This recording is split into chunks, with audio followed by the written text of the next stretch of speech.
looking for something to do, and we definitely don't. We want to out getting fresh air, not on the playgrounds, and we'll address that in a minute. But I'm going to challenge the kids that are out there. We have Shaker Place Nursing Home that has been locked down. A lot of seniors that are up there. Nursing homes around the county. So we're going to say, kids, parents, get on your computers, do some cards saying thank you, we're thinking about you, whatever you want to do, and send it to us. We actually sent up a... So, just a couple things. We said this is going to be moving, right? I commend the governor and his team for the great job they're doing leading New York State, not only New York State, but this nation. But most importantly, we are very aggressive with testing, and the governor has been. Well, there's been a problem. You know, we're running out of tests. So, as you know, Albany Med has stopped doing the drive-through tents. St. Peter's Health has done the same thing because we need more. We need more test kits. We need more supplies, and I'll get into that in a second. But they're actually backdated too. There's been a lot of negatives, so I want to emphasize that. There's a lot of negative tests too, but a lot of positive. In our numbers, and Liza and I, and I'll let Dr. Whalen talk about this in a minute, we were talking how, you know, look, you looked at one point, one night we went from 40 to 42, and we're like, great, maybe it's kind of peaking out. But the problem was that the laboratory was overwhelmed with all the kits that were sent into them to test. So as you know, yesterday we announced one number, and as of today, as new numbers are coming in, we are now at 70 confirmed positive cases. That's 70. We were at 52 last night. We are at 70 right now. And if you look at when this first started, March 12th, we had 2 cases. Within 4 days on the 16th, we're up to 15 cases. 4 days later, we're up to 70. So just do the math, people. It's, you know, we haven't hit the spare yet. We're probably going to see more numbers. At all them cases, 2% are all confirmed positive cases. Testings have ramped up, like I said, but 283 people are going under mandatory quarantine. 498 people are under precaution quarantine. Obviously, that number will grow as the day goes on, and we would love to continue to keep you updated. But again, we're relying on tests coming back from laboratory that let us know what direction that we're going into. As of yesterday morning, Albany County had tested roughly 1,019 people so far, the 3rd highest outside of New York City. In the governor's last executive order requiring business to cap their workforce at 25%, I think everyone got what businesses are talking about, but essential services like garages, gas stations, you know, grocery stores, stuff like that doesn't have to apply because they're essential services. Same thing with governments. They let us know we're good at the 50%. We don't have to apply to the 75%, but we have healthcare workers, and I want to commend the men and women on the forefront of this, our nurses, our doctors, our CNAs, our LPNs, respite care, you name it, all of them that are out there every day protecting us, going to work. I can't thank them enough, the men and women that protect us in the police and fire and EMS service, and especially our Department of Health for everything that they're doing down there around the clock. Can't thank them enough. I want to commend the legislature for taking quick action on the paid sick leave that gives people with COVID-19 2 weeks off sick. That was a good piece of legislation they put through on Wednesday. But also we received a $200,000 grant yesterday that will continue to help with this epidemic we're in, with things like emergency operations, surge in staffing, and infectious control that came from New York State yesterday from the governor's office to help fight what we have going on here. So with everything going on, one of the other issues that concerns we're really going down the road with is mental health. It's different times. People aren't used to this, and this is why I say to everyone, you know, listen, Albany County residents, New Yorkers, we're at our best when stuff like this happens. You have to take a step back. You have to take a deep breath. Things are changing. Things are changing all around us, and it's going to change for the near future. We're going to be looking, probably be in this mode, maybe a month, maybe less, maybe more. There's no need to panic. Relax. We're going to get through this because we're New Yorkers.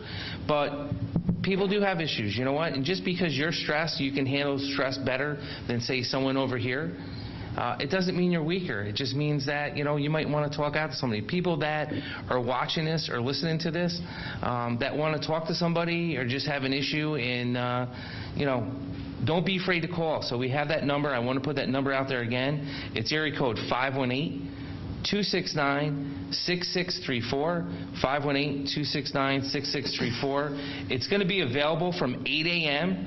to 5 p.m. 7 days a week. So it's just not for the people quarantined. It's for just people that might have an issue, that something's bothering them. Because, again, the world's changing. Look around what's going on. Be prepared and be kind to your neighbors. So we have that going on. The governor has done an excellent job on calling on the federal government for more supplies. We need it. We're running out. We're running out of supplies. So the people that have stocked up on masks and gowns and everything like that, please get them to the hospitals or get them down to us, and we'll get them out to the people that need them. They're running short at hospitals. They're running short around not just Albany County, but around the state of New York. I commend the governor on trying to get stuff like this, the N95 mask, the Clorox wipes, the gloves, the course test kits. All this stuff, please, Mr. President, please get this stuff to us quicker. We need it, because the only way we're going to stop this is by having the right tools to fight it. And without the right tools, it's going to be harder. So we need the stuff to keep our medical professionals in the game, to keep them protected, so they're protected when they go home to their families. So again, please, we need this, because it's the lack of testing kits that local hospitals are preserving, trying to staff the patients and everything else going on. I say to everyone out there, times are changing, but it's not time to panic. It's time to be the people that we are of this great state of New York and this great county. It's time to help one another. It's time to work with one another. It's time to take care of one another.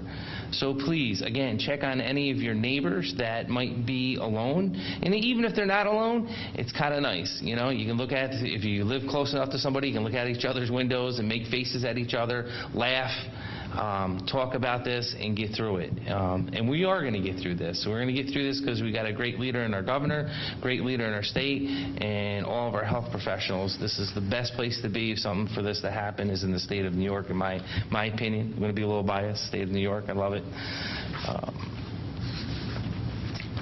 So again, we also established the 211 number with United Way. I can't thank them enough. If you have any questions on COVID-19. And the New York State hotline is 888-364-3065, 888-364-3065 to address any of the issues there. Businesses that are closed, which we talked about, which everyone should know now: casinos, gyms, movie theaters, bars and restaurants, shopping malls, amusement parks, bowling alleys. And effective tomorrow at 8 p.m., barbershops, hair salons, and hair removal and related personal care services will all be shut down tomorrow at 8 o'clock. Just so everyone knows. And again, don't forget, if anyone has face shield goggles, the Clorox wipes, we are trying to get the hand sanitizers, the gloves, size medium we're running out of, believe it or not, that's what we're looking for, surgical masks, anything in that nature that can help out would be appreciated. And at this point in time, I'm going to turn it over to Dr. Whalen. Thank you, County Executive McCoy. I can confirm that as of today, we have 70 cases of COVID-19 that have been diagnosed in Albany County. When you look at the cases, they range across all age spans. Our youngest patient is 3, and our oldest is 90. Of the 70, 6 have required hospitalization. Most people have recovered well and are progressing well at home. We continue to actively track contacts to ensure that we are appropriately quarantining contacts to keep them out of the public. And again, I'm going to continue to reinforce the message to stay home. The development around the lack of availability of test kits is problematic. This gives us a very difficult task of seeing how this is unfolding in our community. And if we look to other communities that have had similar outbreaks, we know that we are only at the start. So we have a couple of early data points that indicate that the cases are rising in the community, and if we do not have availability of tests, those data points dry up. What I do not want to happen is for the public to get a false sense of security from this. Our inability to diagnose more cases does not mean that there are not more cases. The likelihood is, as we continue to investigate these cases, we are seeing the majority of them are community acquired. So that tells us that this is in the community, and people need to act accordingly. So all guidance, measures, legislation that's being put in place around social distancing should be taken very seriously. I can take some questions if you have them. How many tests do you estimate there are available for the area hospitals at this point? I don't have a discrete number. I know that what the hospitals have planned to do is to test inpatients, so people that come into the hospital that are the sickest, that require hospital admission, will be tested. They are also considering testing for health care worker contacts, because as this unfolds, it's going to be very essential for us to maintain the workforce for the health care workers and for them to be sure that they're using the appropriate PPE if, in fact, they have been identified as either a case or a contact. Are those kits something that could be made by the federal government? Where do they come from? Where is there, I guess, a holdup in supply? I believe the holdup is federal because this is occurring across the country and across the state, but I don't have any further information on that. Earlier this week, the hospitals were saying they probably had enough testing for 2 to 3 days. Obviously, that has been significantly limited. What happened there? Did they run out of tests? Did they not get as many tests as maybe we thought we were going to get? Did we just do a lot of testing? We did a lot of testing. They ramped it up. Albany Med and St. Peter's stepped up to the plate. So did the governor. Wanted to get more people tested, and that's why we're seeing a higher number than anywhere else. So it was that, and now we have a need for the demand for the test kits. Sorry. Was there an anticipation that when we added all of these labs, there are a couple dozen now that are doing the tests, was there an anticipation that a lot more would be coming into New York, and perhaps Yes. that wasn't settled? Yes. Yep, because we know the supply side on the labs definitely went up in terms of laboratory capacity to do this testing. Those labs, which the governor worked hard to ensure would be available, are available to do the testing. It is that the test kits are not available. You know, Albany Med was testing between 200 and 400 a day.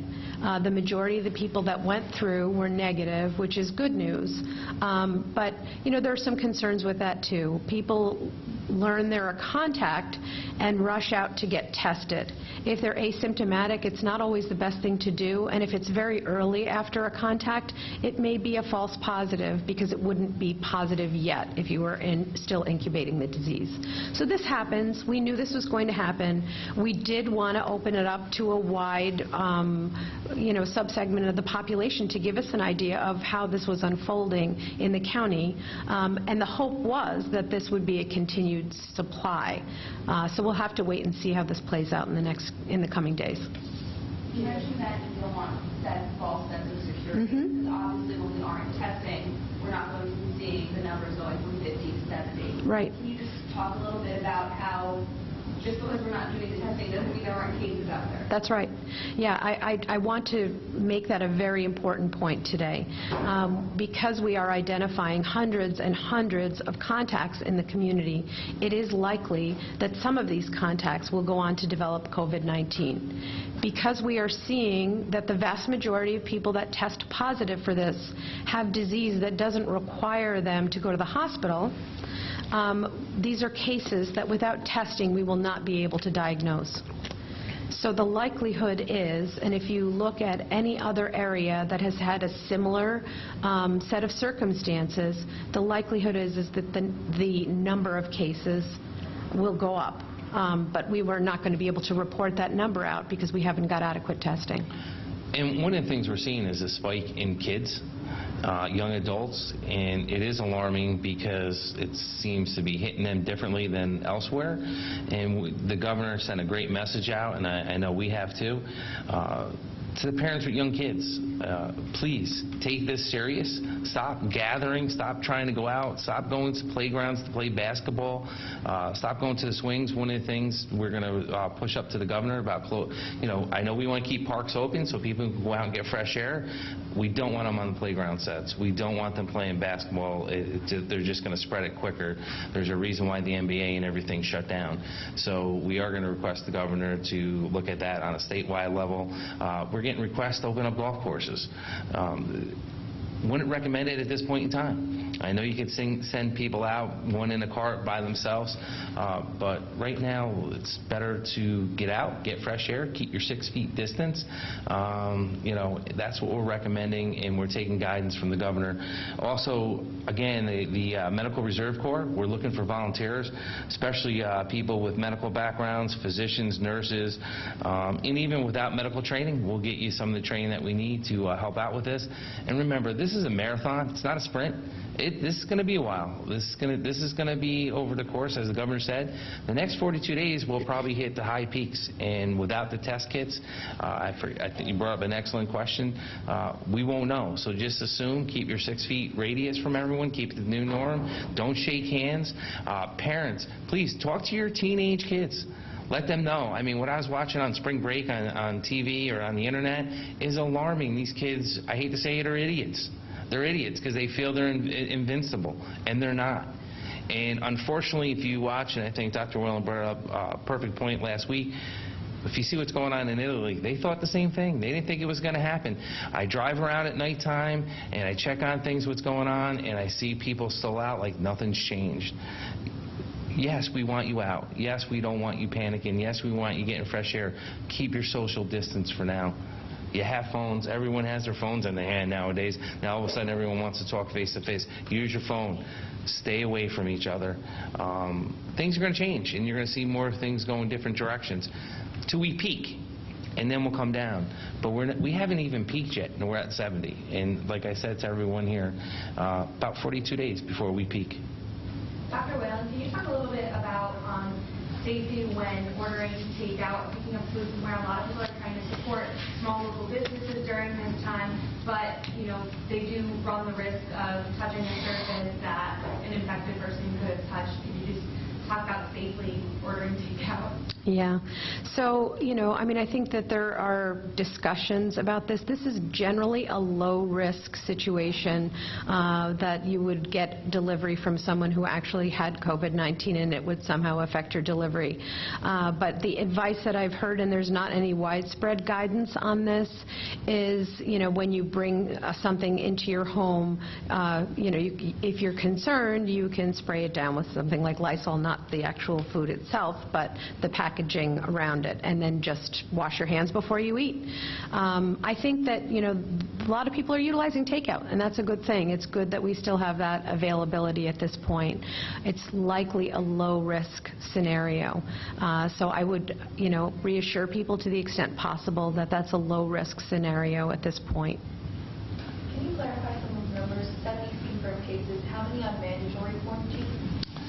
That mandatory quarantine is 283 under mandatory, and voluntary there's almost 500. And those numbers are incredibly dynamic. They're incredibly dynamic. We start, when we get in the morning, we look at the cases that came in overnight and start to do that contact tracing. So throughout the day, that number grows, because when we do our initial evaluation with the patient, we say, tell us about your contacts. As they get our list, it starts to grow. So for each case, contacts grow, and it's a very dynamic number. So I know we've had some concerns that people say, wait, this isn't the same number that I got, and I just want to reassure you the number is always evolving and changing. How concerning is it knowing that we don't have enough tests. People are still going out even though they're not supposed to. And most of these cases we're seeing are community spread. It's very concerning. It's very concerning, and I think that's where we really have to work very closely with all partners to make sure that people are heeding this guidance and advice to continue to stay at home. What you do today is going to influence what happens here in 5 days, in 6 days, in 2 weeks. It is an individual mandate on everyone in the community to take this very seriously. We look at the areas that have been hard hit by this, and we look at what happens when people don't take it seriously.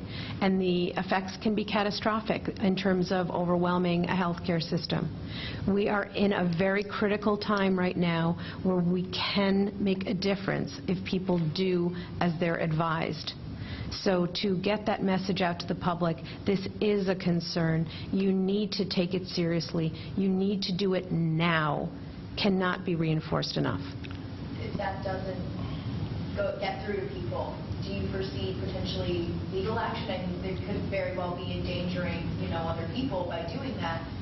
Do you think it's going to get to that point, or is that even a possibility if it doesn't change? So I'll just say a small answer, and then I think the county executive might have an answer on a larger scale. But we had a couple of people that weren't adhering to, we had concerns about them adhering to their quarantine, and they were, we did send law enforcement out yesterday. So that's on a small scale, but on a larger scale. Absolutely, and we've been working hand in hand with the governor's office, and you see what California just did. People are starting to do it.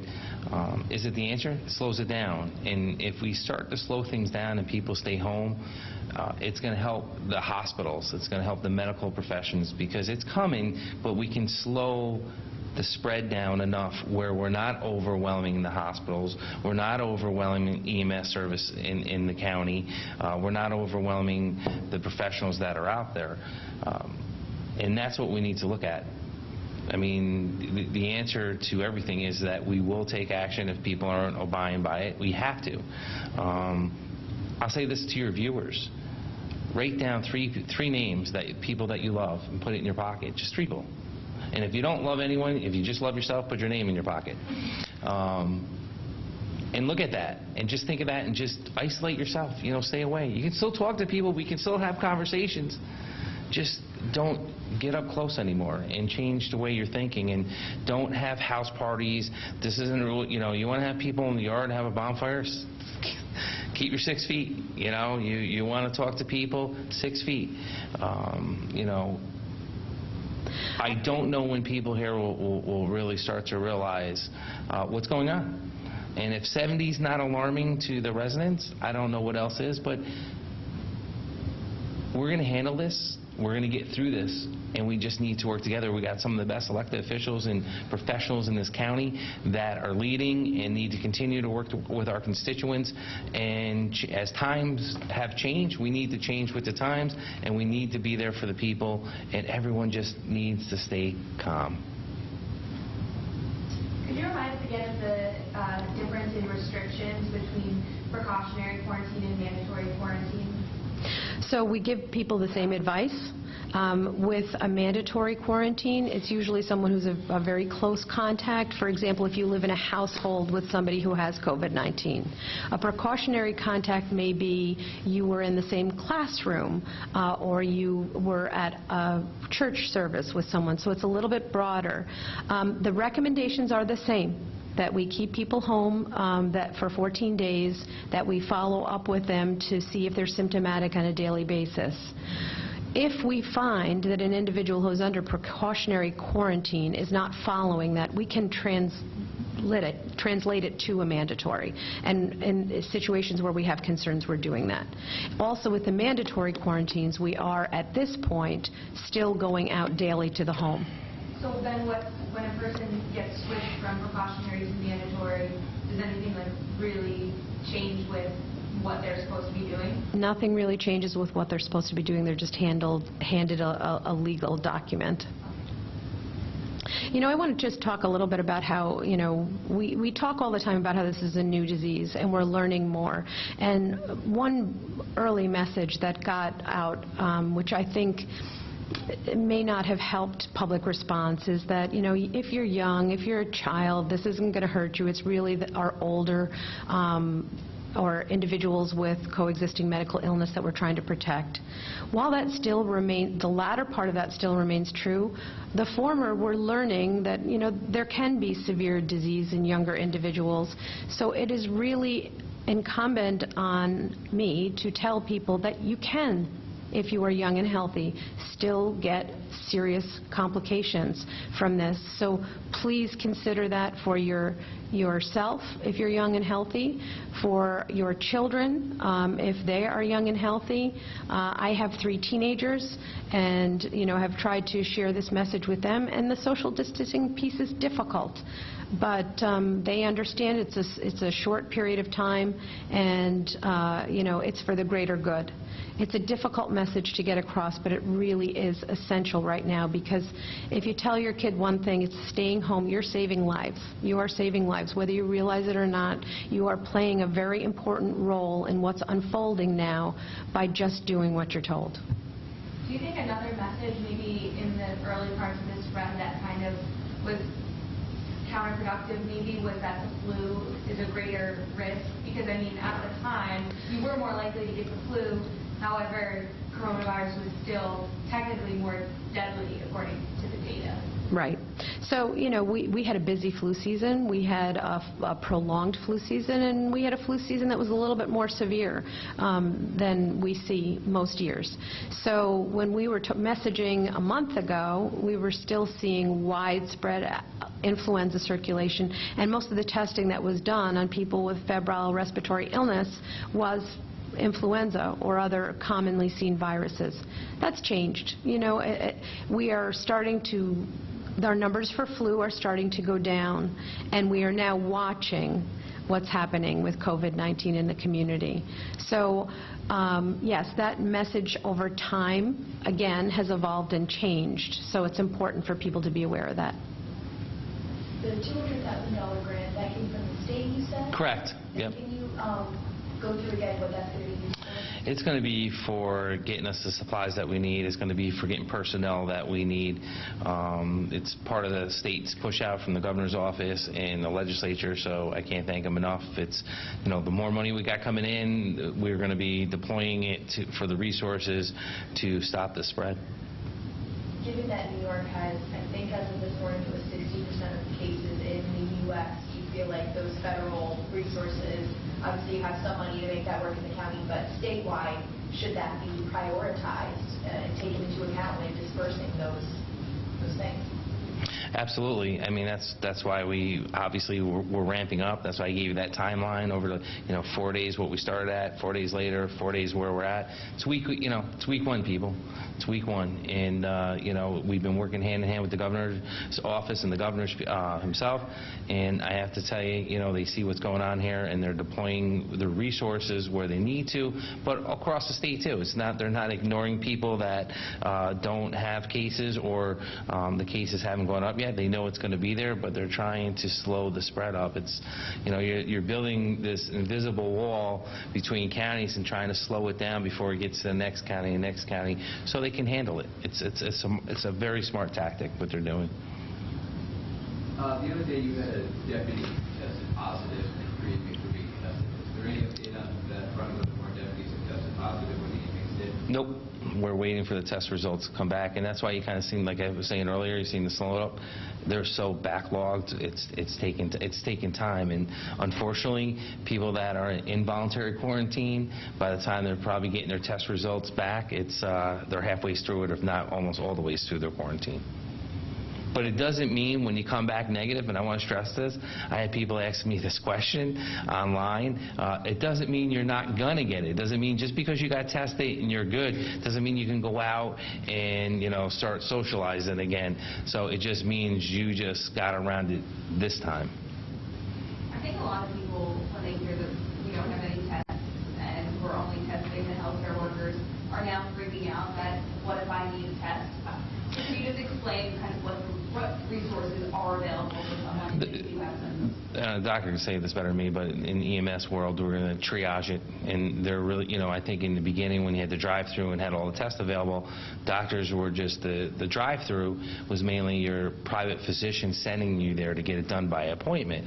And they weren't seeing you. So if you, triggered the right words to them, they just sent you there. And again, I think people just naturally start to get panicked. They're seeing this stuff go on, oh, I got a dry cough, oh, I don't feel good, and just, I got aches and pains, and went and got tested. And I'm not, so you're going to get to a point now with limited tests, the doctors are going to have to make that call, whether you get tested or someone else gets tested. And that's what it's going to boil down to until the federal government steps up and gets us the supplies that we need. I think people are going to have to know that they're going to have to deal with a little bit of uncertainty. So if you have a minor illness, it's still advised to call your health care practitioner and speak with them about advice to manage this at home. If you progress, if you get worse, if you need to be seen in an emergency department, the care is available for people. And if you need to be admitted to hospital, you will be tested. But people are going to have to know that this is in the community. The vast majority of people, as I said, recover very well at home with supportive measures like hydration and medications like Tylenol. They're going to have to consider home by home how they handle things like that so that they protect themselves. And that infection protection piece is a new learning curve for people because they've previously relied upon a test. If this test is positive, then I know I have to keep my child in this room or my husband in this room and not go in. You may not have that reassurance anymore. You may consider, and there is guidance on the CDC website about how to care for someone with COVID-19 in the home. Those guidances should be reviewed and adhered to. They're generally good communicable diseases. For a weekend if you didn't work during the week. Let me introduce who we have here today, starting at the far left, James MATILDA'S, who everybody knows, Budget Director Robert Mejica, Secretary to the Governor Melissa DeRosa, Commissioner Howard Zucker from the Health Department, and General Patrick Murphy. I call him General Patrick Murphy. General Patrick Murphy was in charge of our National Guard for many years, did an outstanding job. I've been with him in many emergency situations over the years. He's a man who leads from the front, so he's my type of leader. He had so much fun that he retired, and then he came and joined us as Commissioner of Homeland Security. This team and the team we have working on this, New Yorkers should have total confidence because they have done it before. They've been in this situation, not this exact situation, but they've handled emergencies and they've handled them all very well. So they are proven. Let's go through this for an update on where we are today. Overview of the system. Everybody knows what we're dealing with. It's preventing an overload of the healthcare system. So the number of acute cases that are coming into the healthcare system, the growth in the number of acute cases must match the capacity of the healthcare system. And that's what we've been working on. We watch the rate of hospitalizations. We watch the rate of ICU hospitalizations even more closely. It's the difference between how many beds you need versus how many ICU beds. And the real focal point, the rate of ventilated patients, because that goes to the number of ventilators as we've been discussing. So those are the three most critical points. We need more beds. We've been saying that. We know that. We've been working on it. There was a discussion with all the hospitals across the state of New York today.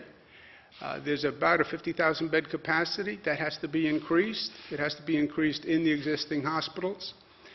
We're planning to cancel all non-critical elective surgeries. By definition, elective surgeries that are non-critical can be done at a different time, and now is the time not to do them. We inform the hospitals of that. We're going to set a date probably next week for that. That will free up between 25% to 35% of the existing hospital beds. We have also instructed all the hospitals to maximize capacity. We want to know from each hospital how many beds can you get in your hospital. We're waiving the Department of Health and DFS regulations about space, etc. This would be for a short-term emergency basis, but we want to plan from every hospital, if you use every available space, how many beds can you get in the hospital? And we started that a few weeks ago, but that is now coming to a critical point. With the more beds, you need more staff. So we're going to nursing schools, medical schools, asking retired doctors and nurses to come back into service. Supplies are a major issue. PPE, gloves, gowns, mask suppliers.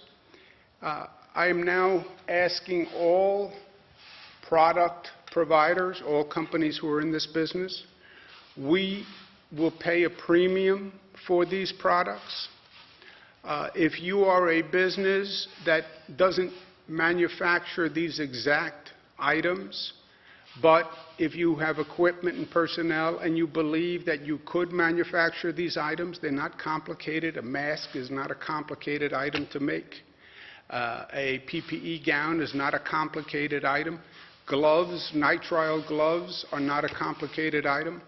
If you can make them, we will give you funding to do it. And we will give you funding to get the right equipment, to get the personnel, etc. I'm asking businesses to be creative. I'm even looking on the state side. As you know, we went into the hand sanitizer business, which we're now increasing, by the way. We've opened additional hand sanitizer manufacturing areas.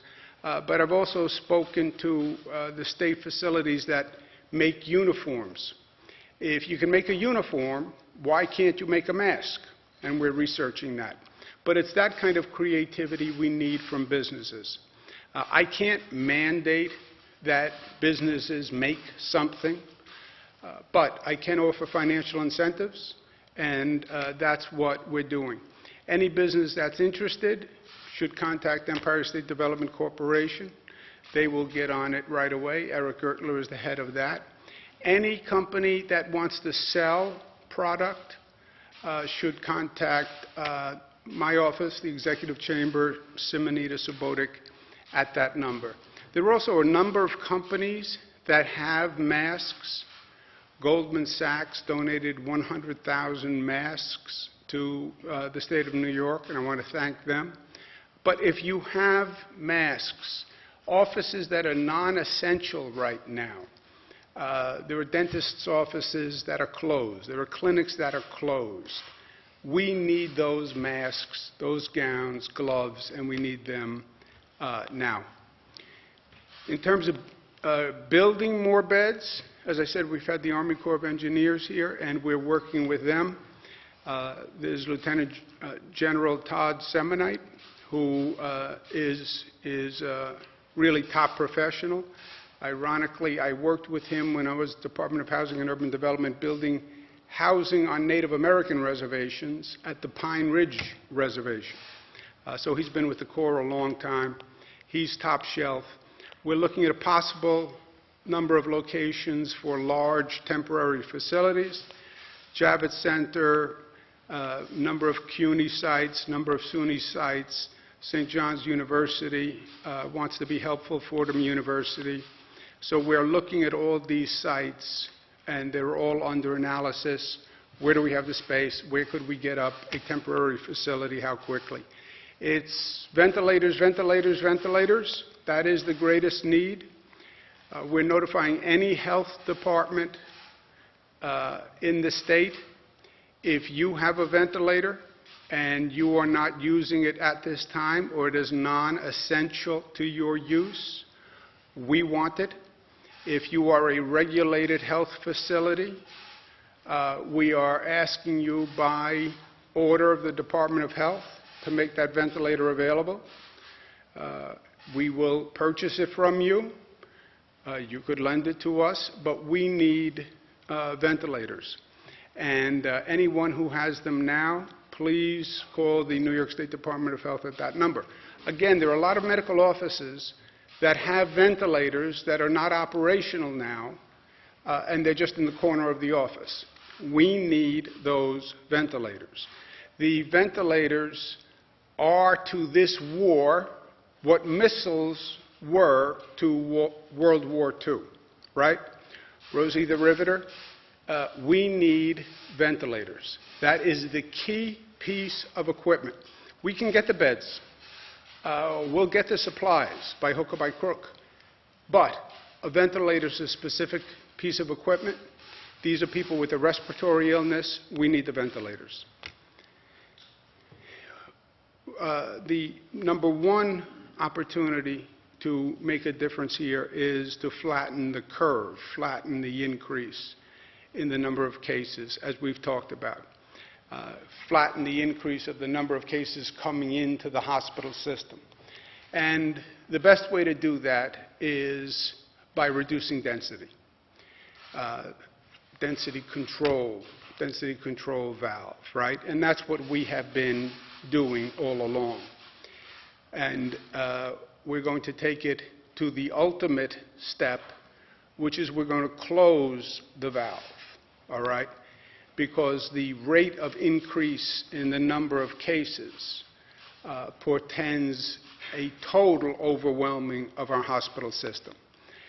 So we're going to put out an executive order today, New York State on pause, policies that assure uniform safety for everyone. Uniform safety for everyone. Why? Because what I do will affect you, and what you do will affect me.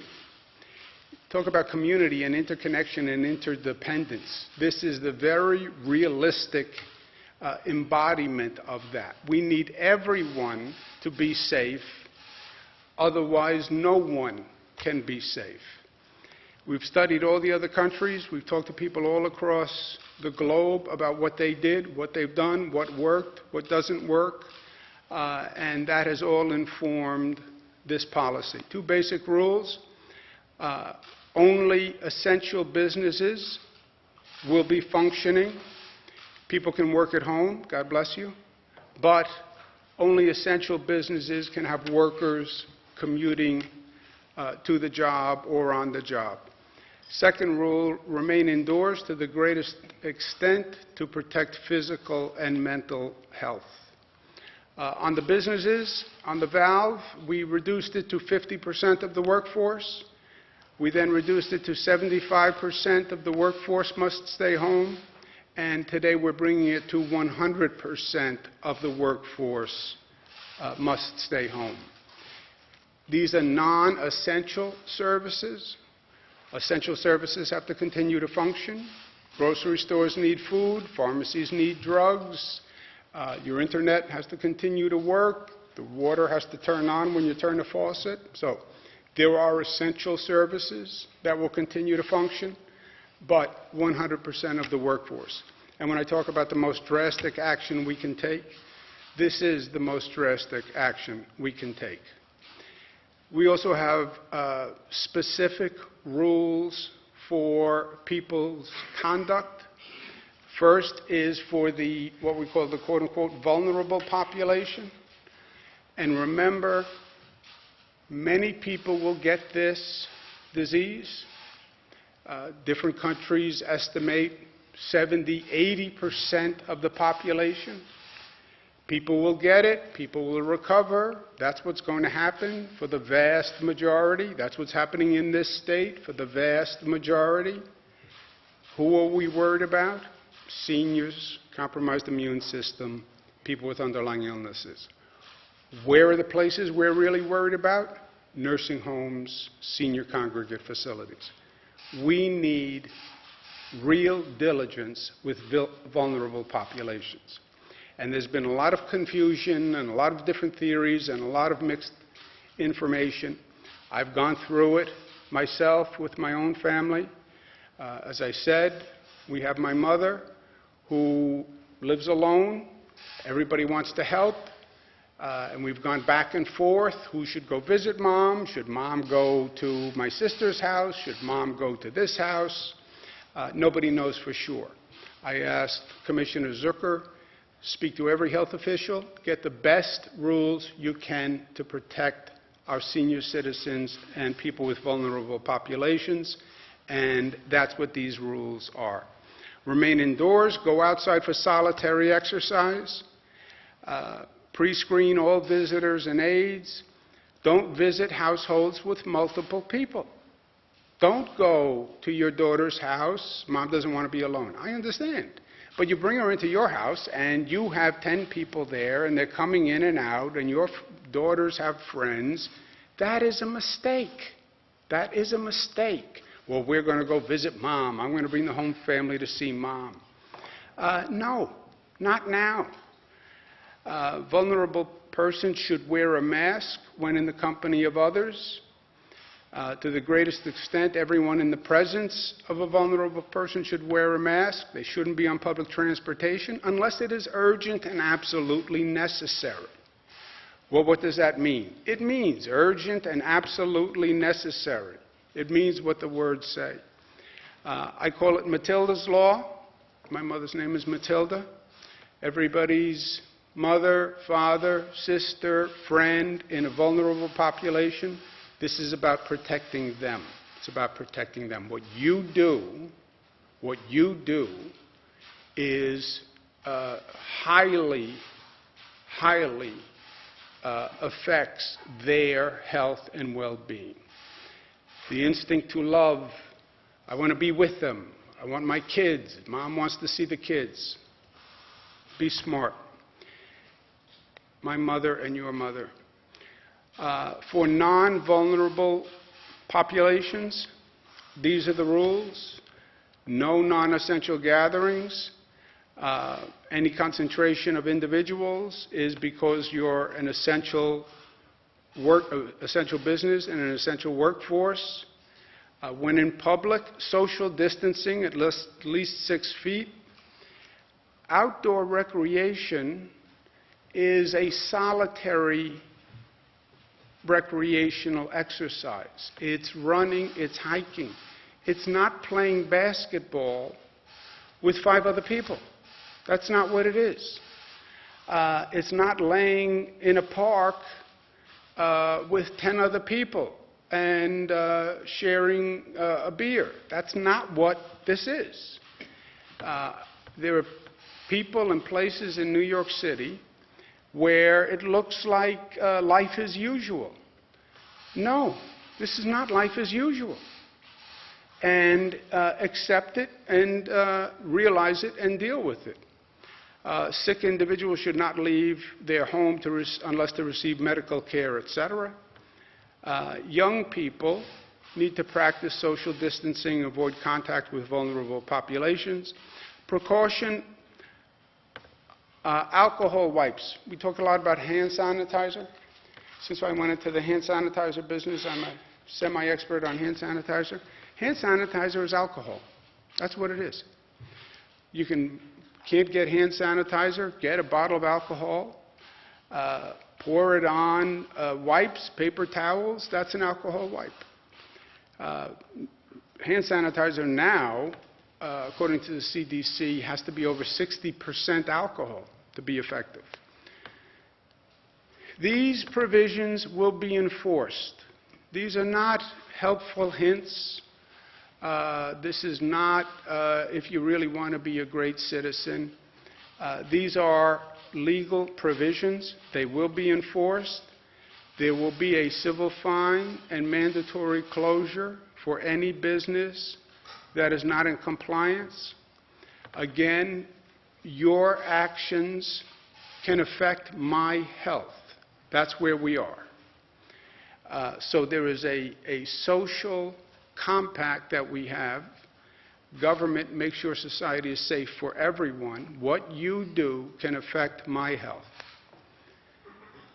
There's some bad information, especially among young people. You look at some of these videos that are going around and some of these newscasts on what young people are saying. I can't get it.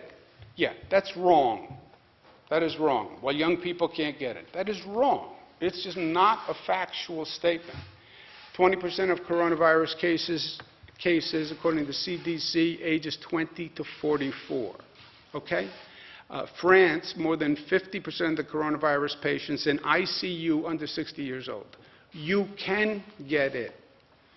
Well, I can't transmit it if I'm not symptomatic. No, you can transmit it if you're not symptomatic.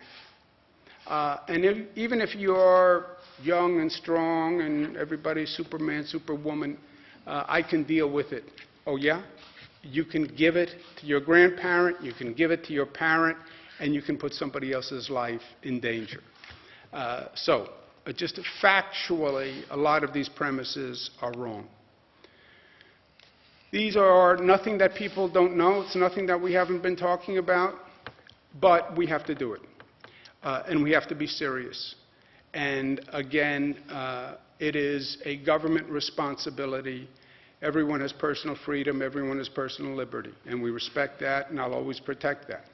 But everybody also has a responsibility to everyone else. And this is a specific case of that. I believe in regional actions. None of these policies work unless the geographic area is an area that works. I have spoken to the governor of New Jersey, governor of Connecticut about the actions that we're taking today. I'm going to speak with them later this afternoon. We have been coordinating to the greatest extent possible, and they're going to be considering these policies, which again are very dramatic. And I said I'd like to do it in coordination. I understand we have somewhat of a different circumstance in New York, but they are considering it. We've added Pennsylvania and Delaware to the states we're working with. And again, you can have businesses in New Jersey. If they don't close, then their workers are driving into New York. Businesses in Connecticut stay open. You need New Yorkers to drive up to those businesses. So regional action is the best. We're talking. I'll speak with them later today. The number of cases, and you can see why we've taken these dramatic actions. Total positive up to 7,000, 2,900 new positive cases. Now, I've told you in the past that the number of cases is relative to the number of tests. I've also said that New York has been very aggressive about increasing our number of tests.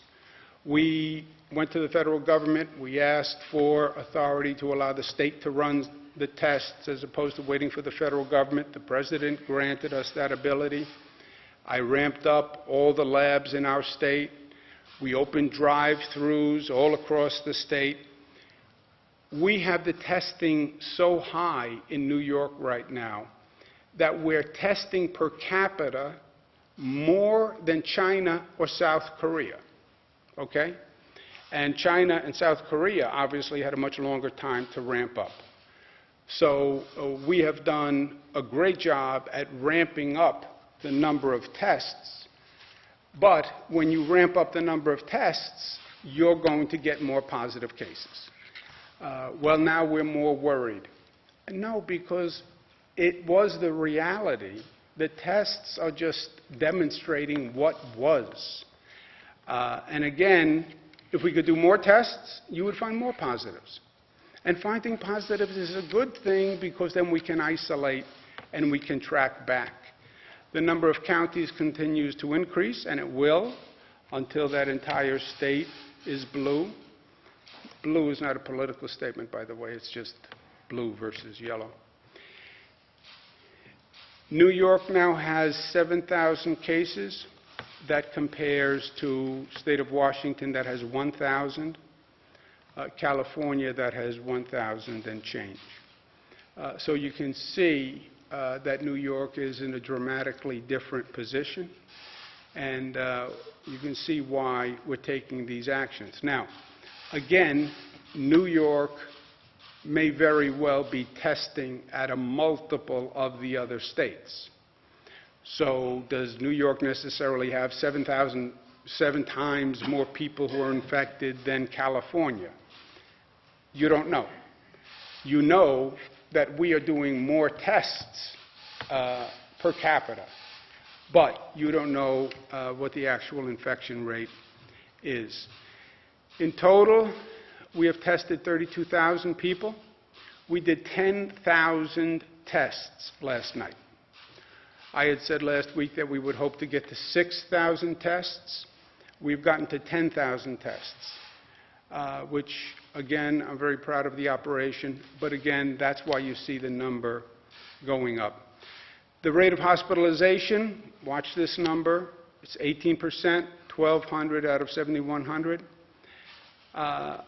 Again, overall perspective, look at the Johns Hopkins numbers. People will get sick.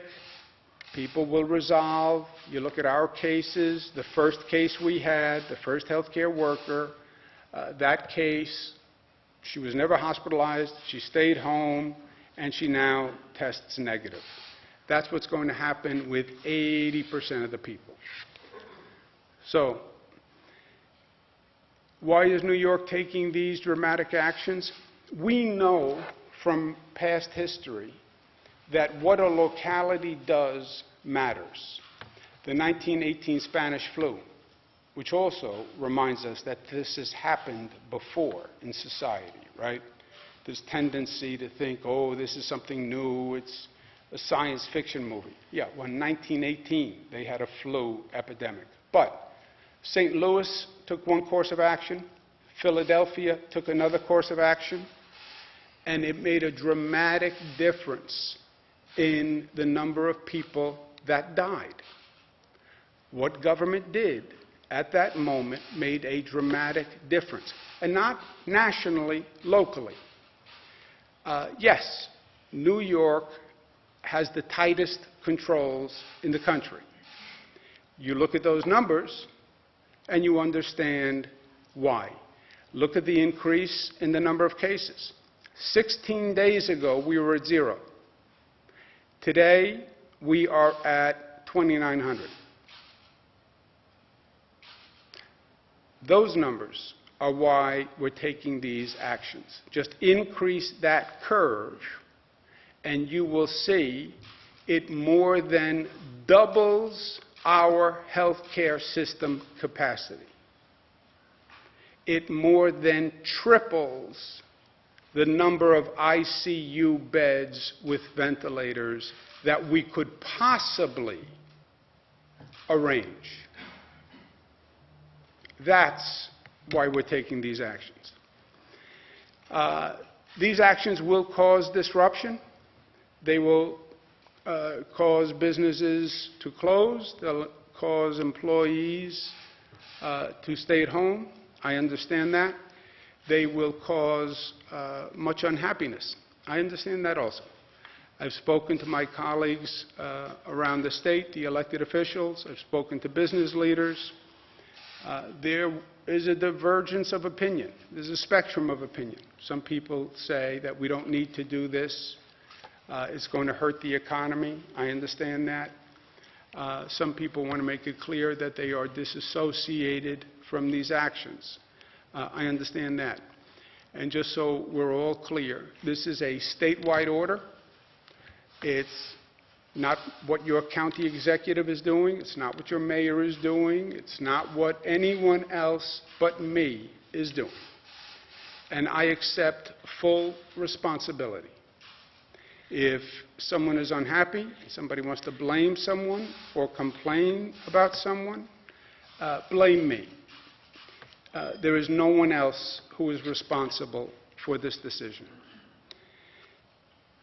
I've been in public service for many years on every level of public service. I've managed dozens of emergencies. The philosophy that always worked for me is prepare for the worst and hope for the best. That's what we're doing here. When we look back at this situation 10 years from now, I want to be able to say, I can say to the people of the state of New York, I did everything we could do. I did everything we could do. And this is about saving lives. And if everything we do saves just one life, I'll be happy. Last point, I'd also like people to think about And I don't have an answer for this, and it's not what I do. But the isolation that people are feeling and the mental health consequences of what we're doing.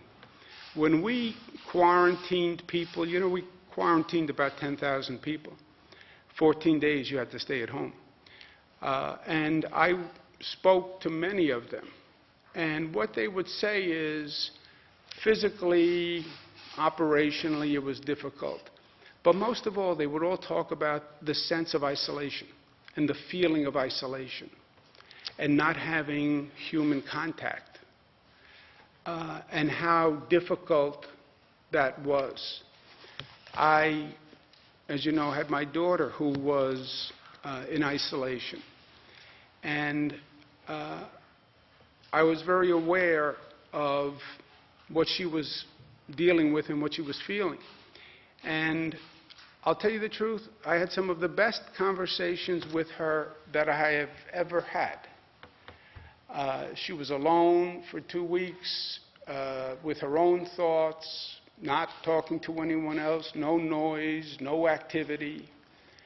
And we talked about things in depth that we didn't have time to talk about in the past, or we didn't have the courage or the strength to talk about in the past. Feelings that I had about mistakes that I had made along the way that I wanted to express my regret and talk through with her. People are in a small apartment, they're in a house, they're worried, they're anxious. Just be mindful of that, you know. Those three-word sentences can make all the difference. I miss you. You know, I love you. I'm thinking about you. I wish I was there with you. I'm sorry you're going through this. I'm sorry we're going through this. That's going to be a situation that is going to develop because we're all in quarantine now. I mean, think about it. We're all in various levels of quarantine. And it's hard. It's hard economically, it's hard everywhere, but it's going to be hard here, it's going to be hard here. And it takes each of us to try to help with that. The last announcement. With all that's going on, I want to protect the people of the state of New York as much as I can. I'm going to stop any evictions of any residential or commercial tenants for 90 days. There'll be a moratorium on evictions, residential or commercial, for 90 days. I understand that may affect businesses negatively, and I've spoken to a number of them. I don't know who you think you're going to rent an apartment to now anyway, if you kick someone out. By my mandate, you couldn't even have your real estate agent out showing the apartment. Same with the commercial tenants. But I know that we're going to put people out of work with what I did. I want to make sure I don't put them out of their house. Questions, comments? What prompted the change in thinking in terms of what it seems to be a shelter-in-place order that you're issuing today? It is not a shelter-in-place order. But it's effectively the same idea. No, it is not. First of all, words matter. California does not have a shelter-in-place order, right? They put in a new policy. It is not shelter-in-place, right? Because, and this is why words matter, Jesse, because people are scared and people panic. Shelter-in-place is used currently for an active shooter or a school shooting. It was during a nuclear event, isolate yourself in the interior room, no windows, stay there until you get the all-clear sign. The quote-unquote shelter-in-place policy was never shelter-in-place. It said shelter-in-place, accept this, accept this, accept this, accept this, accept this. And it scared a lot of people, and it panicked people. and even California doesn't call it that anymore. So why am I increasing the mandates? Because the numbers are increasing. And I said from day one, this is science and math. Watch the number, watch the trajectory. You have the density control valve. The number starts to go up, tighten the valve. If the number doesn't slow down, tighten the valve more. If the number doesn't slow down, tighten the valve more. If the number doesn't slow down, close the valve. We're closing the valve. Governor, when does this take effect? Sunday evening. Will this include takeout for restaurants since workers are being told to stay home? I'm sorry? Will this include restaurant workers, like for delivery and all of that? Delivery services of food are an essential service. What about mass transit? Obviously, you've got fewer Mass people to transit use. is operational because we have to get people to hospitals. Mass transit is operational because we have to get the essential workers to work. A weekend schedule or something? We are not doing any of that right now. Remember, this all comes down to the healthcare system, and we're scrambling to increase the capacity of the healthcare system.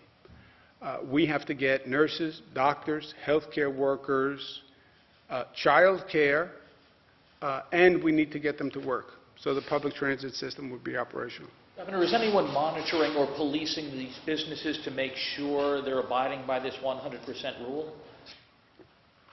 We said for the first time, this is not voluntary, it's not helpful hints. We are going to monitor it. There will be civil fines, and there can be mandatory closures for businesses that don't comply. I am not kidding about this. The numbers are going up at such a rate that, as I said, it's more than double the capacity of the hospital system. It's more than triple the capacity of the ICU system. We can't get more ventilators. I can't increase that side of the equation. I can't create more ICU beds with ventilators. The only option available to us is to reduce the spread and reduce the rate of the spread. So close the valve. Step two, make sure people follow the regulations and the guidance, and that's enforcement. So if a business that's not supposed to be open is open, yes, we will enforce it and they will be penalized. It's also, by the way, rude, disrespectful of basic social obligations. Can you please speak to what individuals, any penalties or fines individuals might face if they break these rules? You know, a cluster of young people at a park. Can you speak to what? We don't have any individual fines at this point. I hope they get the information. I think with young people, and we talked about this yesterday, part of it is they're just wrong. They have the wrong information. And that's what I'm trying to say today. They're just wrong. I mean, I can't tell you how many young people are out there saying, oh, I can't get, it doesn't affect young people. No, you're just wrong. I can't transfer it. You're just wrong. And this is lunacy, what they're doing in some parks, in some areas, hanging out on a park bench, they're playing basketball. You know, when you're young, you think you're invincible. Yeah, you're wrong. And social distancing means social distancing. It means no more than 6 feet. You can't play basketball and stay 6 feet from each other. So, but no, as of Well, this you point, can, but you'd lose. Yeah, but as of this point, so no civil fines or penalties. We have no civil fines on individuals at this time. Governor, do you want the President to use the Defense Production Act to ramp up production of medical supplies? Look, if I had a New York State Defense Production Act, I would use it, Jesse. I don't have it. So what I'm saying is I'll pay businesses more. I'll fund a new business if you can make these products. I'm trying to make these products. If you are in this line of work, you know, we need masks. If you're making clothing, figure out if you can make masks. I'll fund it. So I'm doing everything I can to increase the production. that's besides having people all over the globe trying to buy product, right? We talked about Empire State Development people literally running around China trying to buy product. So if I had it, I would use it. And Dr. Zucker, you've mentioned stockpiles. There's 3 stockpiles around the state of masks, gloves, things like that. Have those been dipped into? Are you shipping those to hospitals around the state? What sort of... We have dipped into those, and we are providing those to the hospitals that are across the state, and we're also working to resupply them. Can you give us a sense of how many you've shipped across the state? I'd have to look to give you an exact number. The federal government extended tax filing deadlines to sometime in the summer. Is the same, what's New York's new deadline? Is it tied? The deadline is the federal deadline. And Robert Mejica, the man of many facial communications, will explain it. Because of electronic filing, we're tied to the federal deadline, so our deadline will also then move with the federal deadline to the end of July. On the sales tax deadline, we're going to forgive interest and penalties related to the sales tax. So are you pushing the deadline back? The deadline stays the same, but there's no interest or penalties for those who can't pay or give their... This is the deadline, they won't be charged. Correct. Or penalty. Or penalty, interest or John. penalties. Penalty is worse than the interest. At this point, can inmates and detainees use hand sanitizer in those few cases and write those words? Sure. They can? Sure. We're making hand sanitizer.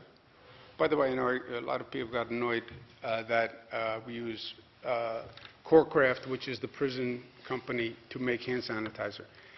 The Corecraft company was already making chemicals, detergents, automobile lubricants, hand soap, so it was in their line of work. But the hand sanitizer is distributed to prisons, public transportation facilities, state government, local governments, etc. And we're increasing the production of hand sanitizer through Corecraft because we need it. The shortage has only gotten worse. What's the state's new death count as of this morning? Do you know that? 35 people. How many people in New York City? I don't know. I can get you the breakout. Do you know off the top of your head how many in New York City? No, we had it up there. Do we have a range of the ages and Was that up whether they there? have underlying health conditions? I'm sorry, can you say that, Joseph? Do we have a range of ages for those who have died and whether or not they all have underlying health conditions? It's primarily senior citizens. Governor, we now know that Albany Medical Center and St. Peter's Hospital have stopped performing tests. We understand that Ellis Hospital has run out of them. People in the capital region, is there a place they can go to get tested? Doctor? Sorry, I was looking at the slide. I'm sorry. That's okay. We've heard that Albany Medical Center and St. Peter's Hospital have stopped performing tests, and Ellis Hospital has apparently run out of them.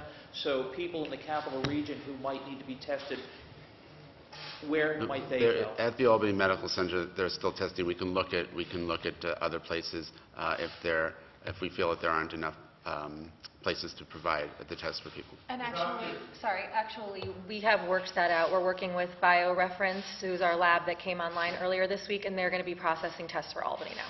So some other states, and obviously Albany had this announcement that the only people who are going to get tested are quote-unquote frontline, doctors, nurses, first responders, etc.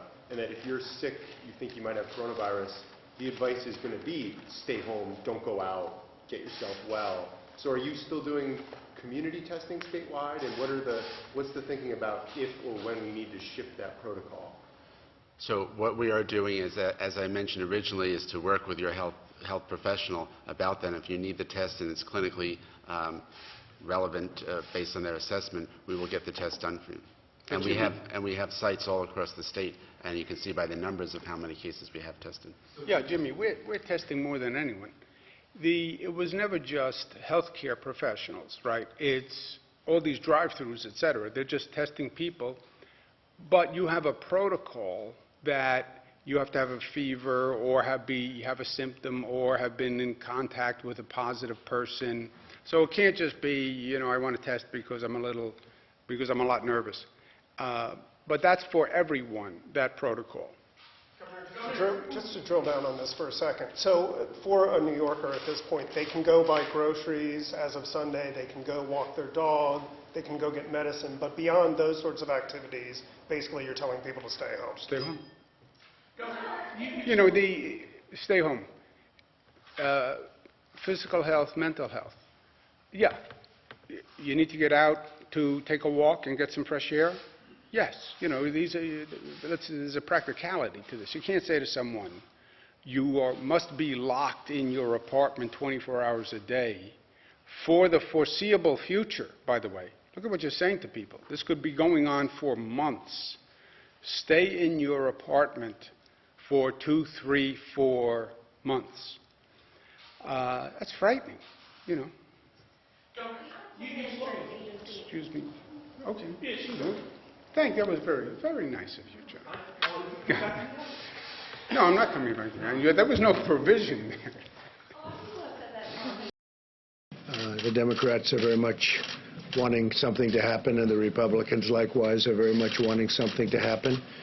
And I think it will. I spoke at length with Mitch McConnell, and there's tremendous spirit to get something done, so we'll see what happens. But my conversation was very good with Senator Schumer. I thank you all for joining us, and I'd like to begin by providing an update on what we are doing to minimize the impact of the Chinese virus on our nation's students.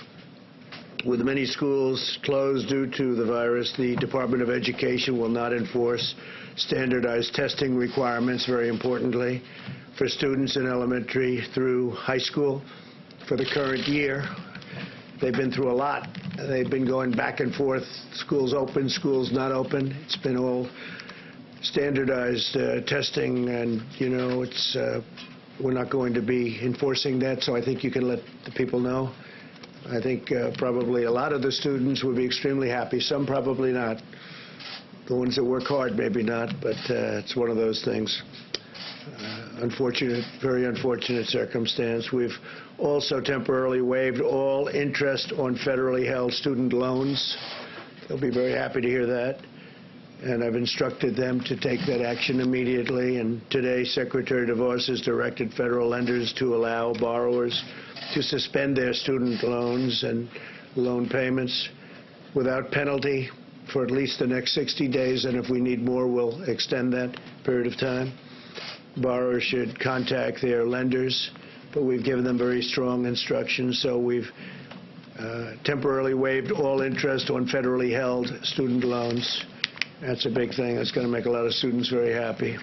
And we have more to come on student loans, more good news for the students, but we'll do that at a different time. This morning, the Treasury Department also announced that we're moving tax day from April 15th to July 15th, so we're moving it out to July 15th so that people will have time and people will be able to, hopefully by that time, we'll have people getting back to their lives. Families and businesses will have this extra time to file with no interest or penalties. We're getting rid of interest and penalties. However, if you have refunds or credits you would like to claim, you may still file. In other words, you can file early if you are owed money by the IRS. Other than that, we're moving it all the way out to July 15th. No interest, no penalties. Your new date will be July 15th. Today, our team will also provide an update on our continuing effort to prevent the transmission of virus across America's borders. And I watched what's been happening in California with Governor Newsom and this morning with Governor Cuomo, and I applaud them. They're taking very strong, bold steps, and I applaud them. And we're all working together. We're working very closely together, including those two governors. But I would say, based on the call, the media was there, I think we can say that with respect to virtually every governor on that call, I think every governor, we had almost all of them, if not all of them. And I would say that you could see for yourselves that the level of respect and esprit de corps working together was extraordinary. There was nobody angry, nobody upset. We're able to help them, and that's what we're all about. We want to help. We're doing things that a lot of people wouldn't be able to do. But the relationship with governors and states is, I think, very extraordinary, especially under the circumstances where this just came upon us. We're working with Canada and Mexico to prevent the spread of the virus across North America very closely. You heard what we did yesterday with Canada. And Secretary of State Pompeo will be making a statement in a little while having to do with Mexico and the border. And Chad Wolf will likewise be making a statement. There's a joint comprehensive effort in collaboration with our neighbors. The measure and all of those measures that we're putting in place will protect the health of all three nations and reduce the incentive for a mass global migration that would badly deplete the health care resources needed for our people. And so we are working very closely with Mexico, very, very closely with Canada. The relationship's never been better. We're all working toward the same goal. Our nation's top health care officials are extremely concerned about the grave public health consequences of mass, uncontrolled cross-border movement. And that would be mostly, and even beyond, but mostly during this global pandemic. Every week, our border agents encounter thousands of unscreened, unvetted, and unauthorized entries from dozens of countries, and we've had this problem for decades. For decades, you know the story, but now it's with the national emergencies and all of the other things that we've declared, we can actually do something about it. We're taking a very strong hold of that. And we have before, but this is now at a level that nobody's ever approached. In normal times, these massive flows place a vast burden on our healthcare system. But during a global pandemic, they threaten to create a perfect storm that would spread the infection to our border agents, migrants, and to the public at large. Left unchecked, this would cripple our immigration system, overwhelm our healthcare system, and severely damage our national security. We're not going to let that happen. So we have a lot of information, and they'll be discussing that in a moment. To confront these public health degrees, the Centers for Disease Control and Prevention has decided to exercise its authority under the Title 42 of the U.S. Code to give Customs and Border Protection the tools it needs to prevent the transmission of the virus coming through both the northern and the southern borders. So we're treating the borders equally, the northern border and the southern border. It's being treated, they're both being treated equally. A lot of people say that they're not treated equally. Well, they are.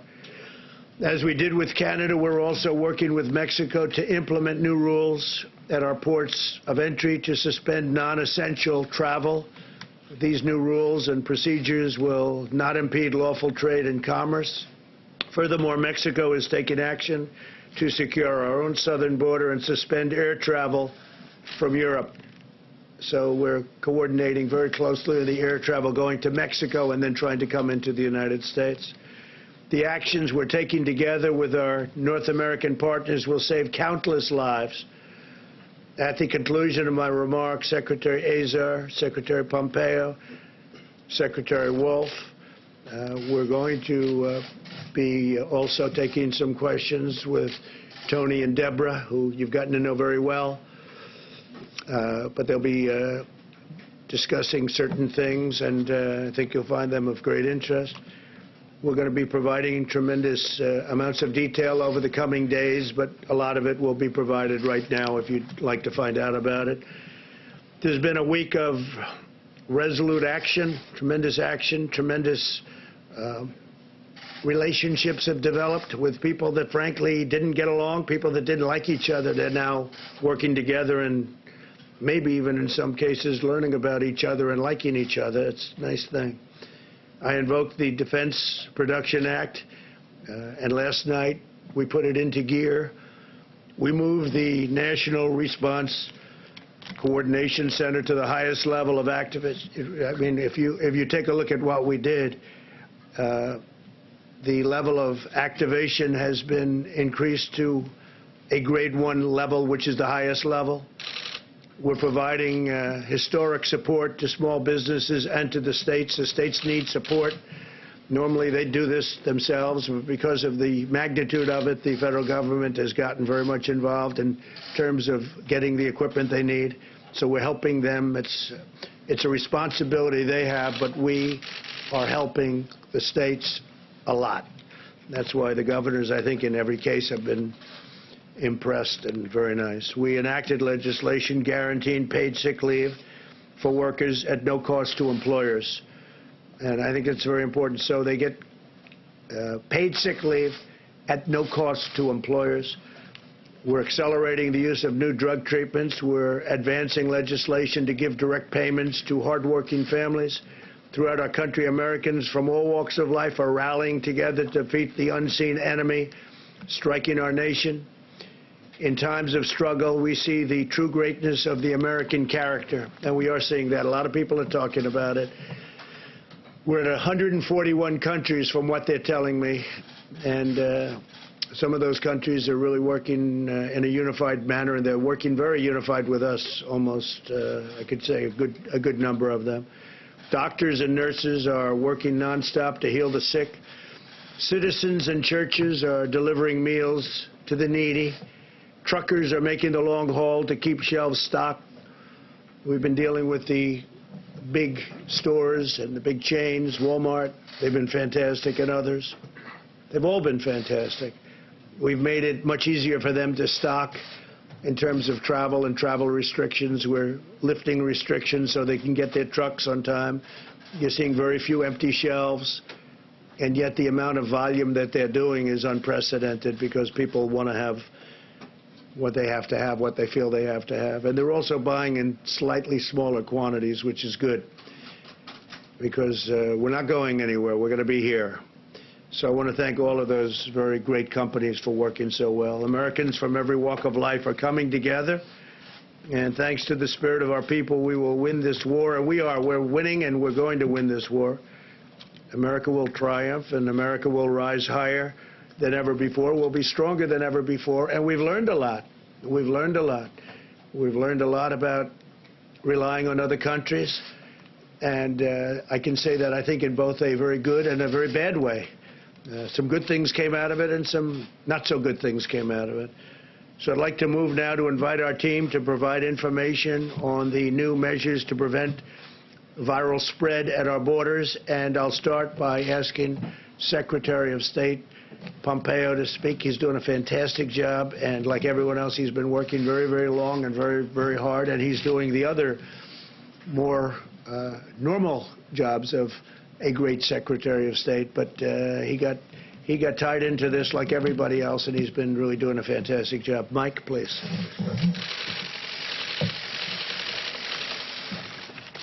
Thank you, Mr. President. Before I address the efforts that we've been engaged in to push back against the Chinese virus, I want to assure the American people that, as President Trump just said, your State Department, your entire national security team is staying focused on the other diplomatic challenges around the world. Those include reducing risk to America from Afghanistan, holding the Iranian regime accountable for its malign activity, and our counterterrorism efforts against ISIS remain a priority for our team. Our number one priority across those mission sets remains the protection of the American people. The President and our team are very focused on it.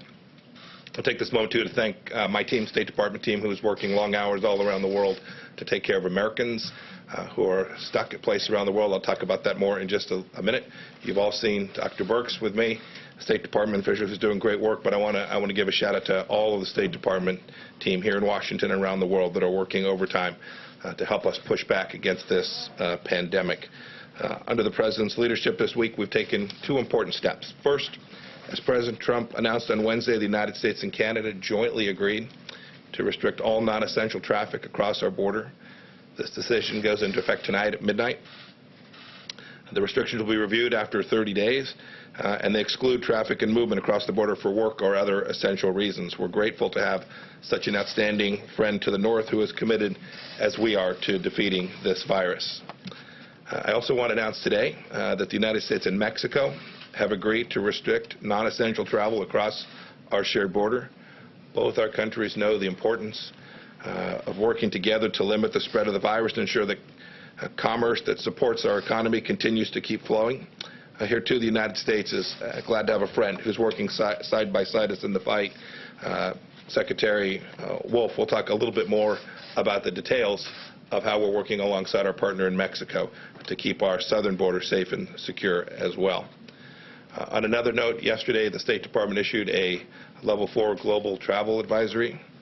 This means that all international travel from U.S. citizens should be avoided. In countries where commercial departure options remain available, U.S. citizens who reside in the United States should arrange for immediate return to the United States unless they're prepared to remain abroad for an extended time. If you choose to travel internationally, your travel plans may well be severely disrupted. And finally, I want to talk about the disinformation that people are seeing, both on Twitter and around the world, some of it coming from government, some of it coming from other individuals. Just urge everyone, as they're seeing information that at one time suggested somehow this virus emanated from the United States Army, this information about lockdowns that are taking place. Every American, indeed people all around the world, should ensure that where they turn to for information is a reliable source and not a bad actor trying to create and flow information that they know is wrong. This is a tough fight. The American people are tougher. Our diplomatic teams are working around the clock to help them keep safe both home and abroad. And we're showing once again the global leadership that America has always delivered. And it's been great to see countries around the world rally behind what President Trump and our team are doing. Thank you. Thank you, Mike. Thank you very much. And we'll take questions right after this. Chad Wolf, please. Right behind you. Well, let me start off by thanking the President and the Vice President for their continued leadership and commitment for protecting the American people during this crisis. Early on, the President, again, took unprecedented actions to restrict travel from areas affected with the coronavirus. And to date, DHS has screened over 200,000 individuals coming back from those affected countries. This has been an immense undertaking, but one that the men and women of DHS have successfully accomplished. Today's announcement is yet another example of the extraordinary steps the administration is taking to ensure the safety of the American public. Before I comment on the CDC order that I'm sure Secretary Azar will later elaborate on, let me first address the progress as Secretary Pompeo and others have made with our Canadian and Mexican partners regarding cross-border travel. As we continue to evaluate common sense measures that reduce risk and prevent further spread, it only makes sense that we have looked at the measures that our neighbors to the north and south are undertaking. And so we've been working closely with those partners since the earliest days of this virus and the outbreak.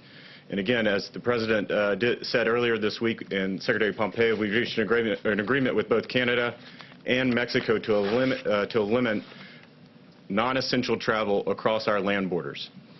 Let me be clear that neither of these agreements with Canada or Mexico applies to lawful trade or commerce. Essential commercial activities will not be impacted. We will continue to maintain a strong and secure economic supply chain across our borders.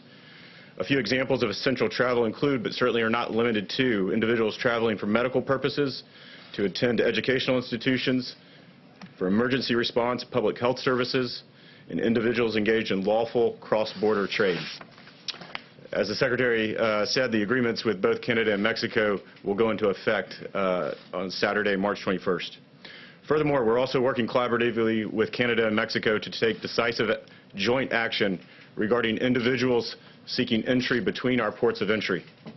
The CDC order directs the Department to suspend the introduction of all individuals seeking to enter the U.S. without proper travel documentation. That's for both the northern and southern border. The CDC director has determined that the introduction and spread of the coronavirus in the Department's Border Patrol stations and detention facilities presents a serious danger to migrants, our frontline agents and officers, and the American people. So it's important to note that the Department currently apprehends foreign nationals from over 120 different countries around the world, the vast majority of those having coronavirus cases. Many of these individuals arrive with little or no identity, travel, or medical documentation, making public health risk determinations all but impossible. It's also important to note that the outbreak on our southern border would likely increase the strain on health systems in our border communities, taking away important and life-saving resources from American citizens. Tonight, again at midnight, we will execute the CDC order by immediately returning individuals arriving without documentation to Canada, Mexico, as well as a number of other countries without delay. And so, again, CBP is positioned to execute these measures as we continue to keep our borders secure and safe. Before I conclude, let me just wrap up by thanking the brave men and women of DHS, specifically CBP, and across the government for the work that they do day in and day out to keep the American people safe from the coronavirus. The department has a number of frontline officers that have tested positive, as well as others who are self-quarantining, and that I am doing everything that I can to protect these patriots as they continue to defend our homeland during this crisis. Thank you. Thank you very much, David. Thank you. Yes, Secretary. Today's announcement is just the latest in a long line of bold, decisive actions the President has taken to protect Americans from the coronavirus spreading across our borders. In January, within 2 weeks of China's notifying WHO about the virus, and with only 45 cases in China, we began screening travelers from Wuhan. Then, over time, as the outbreak evolved, the President restricted travel from China, Iran, and Europe. Our health experts say that these measures have been truly effective at slowing the virus's spread to our shores. Just think about this. Italy and the United States both saw their first travel-related case of coronavirus around the exact same time, the last week of January. And yet we have had precious time to continue our work around vaccines, therapeutics, and other preparations, while Italy has tragically been overwhelmed with critical patients for several weeks now. The President today is taking action to slow the spread of infectious disease via our border. Under Section 362 of the Public Health Service Act, the CDC is suspending the entry of certain persons into the United States because of the public health threat that their entry into the United States represents. This order applies to persons coming from Mexico and Canada who are seeking to enter the country illegally and who would normally be held in a congregate setting like a Customs and Border Protection station. It does not apply to U.S. citizens or lawful permanent residents.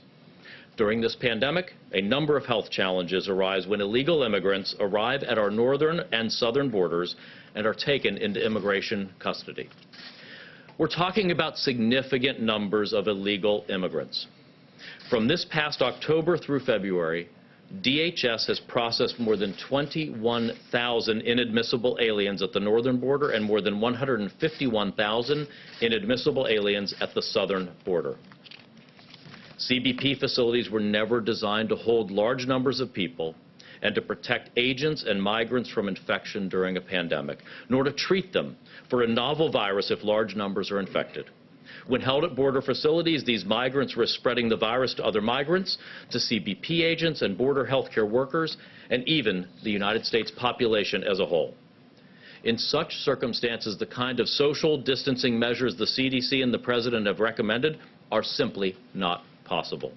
On top of that, any resources that we are using to reduce the risk of infection among CBP agents, healthcare workers, and migrants in these facilities are drawing on an American healthcare system that is already fighting the coronavirus pandemic. That's why the President and his administration are taking these important steps to keep Americans and our immigration system safe from these health risks as part of our whole-of-government approach to combating the coronavirus. Thank you, Mr. President, for the work that you've been doing throughout this crisis to slow the spread of the coronavirus and to keep our country safe. Thank you very much. Thank you. Tony or Deb, please. Thank you, Mr. President. So we continue to review the data very carefully from around the globe, as I know many of you are. We continue to see signs that, again, individuals under 20, 19 and under may have severe disease, but majority and all have recovered to date. We still see that same trend. And frankly, from Italy, we're seeing another concerning trend, that the mortality in males seems to be twice in every age group of females. This should alert all of us to continue our vigilance to protect our Americans that are in nursing homes. This requires all of the community, and when you see the sacrifices that many Americans have made, the sacrifices that the service industry has made to close their restaurants, close their bars, and so that the spread is discontinued, and then you really understand how all of Americans must make the same sacrifice. We continue to ask you to follow the presidential guidelines of no groups coming together of more than 10.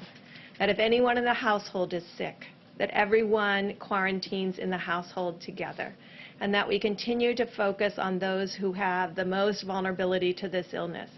Now, to the moms and dads out there that have children with immunodeficiencies or other medical conditions, we don't know the level of risk, and I know you will also protect them in the same way. There just is not enough numbers at this time to really tell them if they're at additional risk or not in the same way that adults are.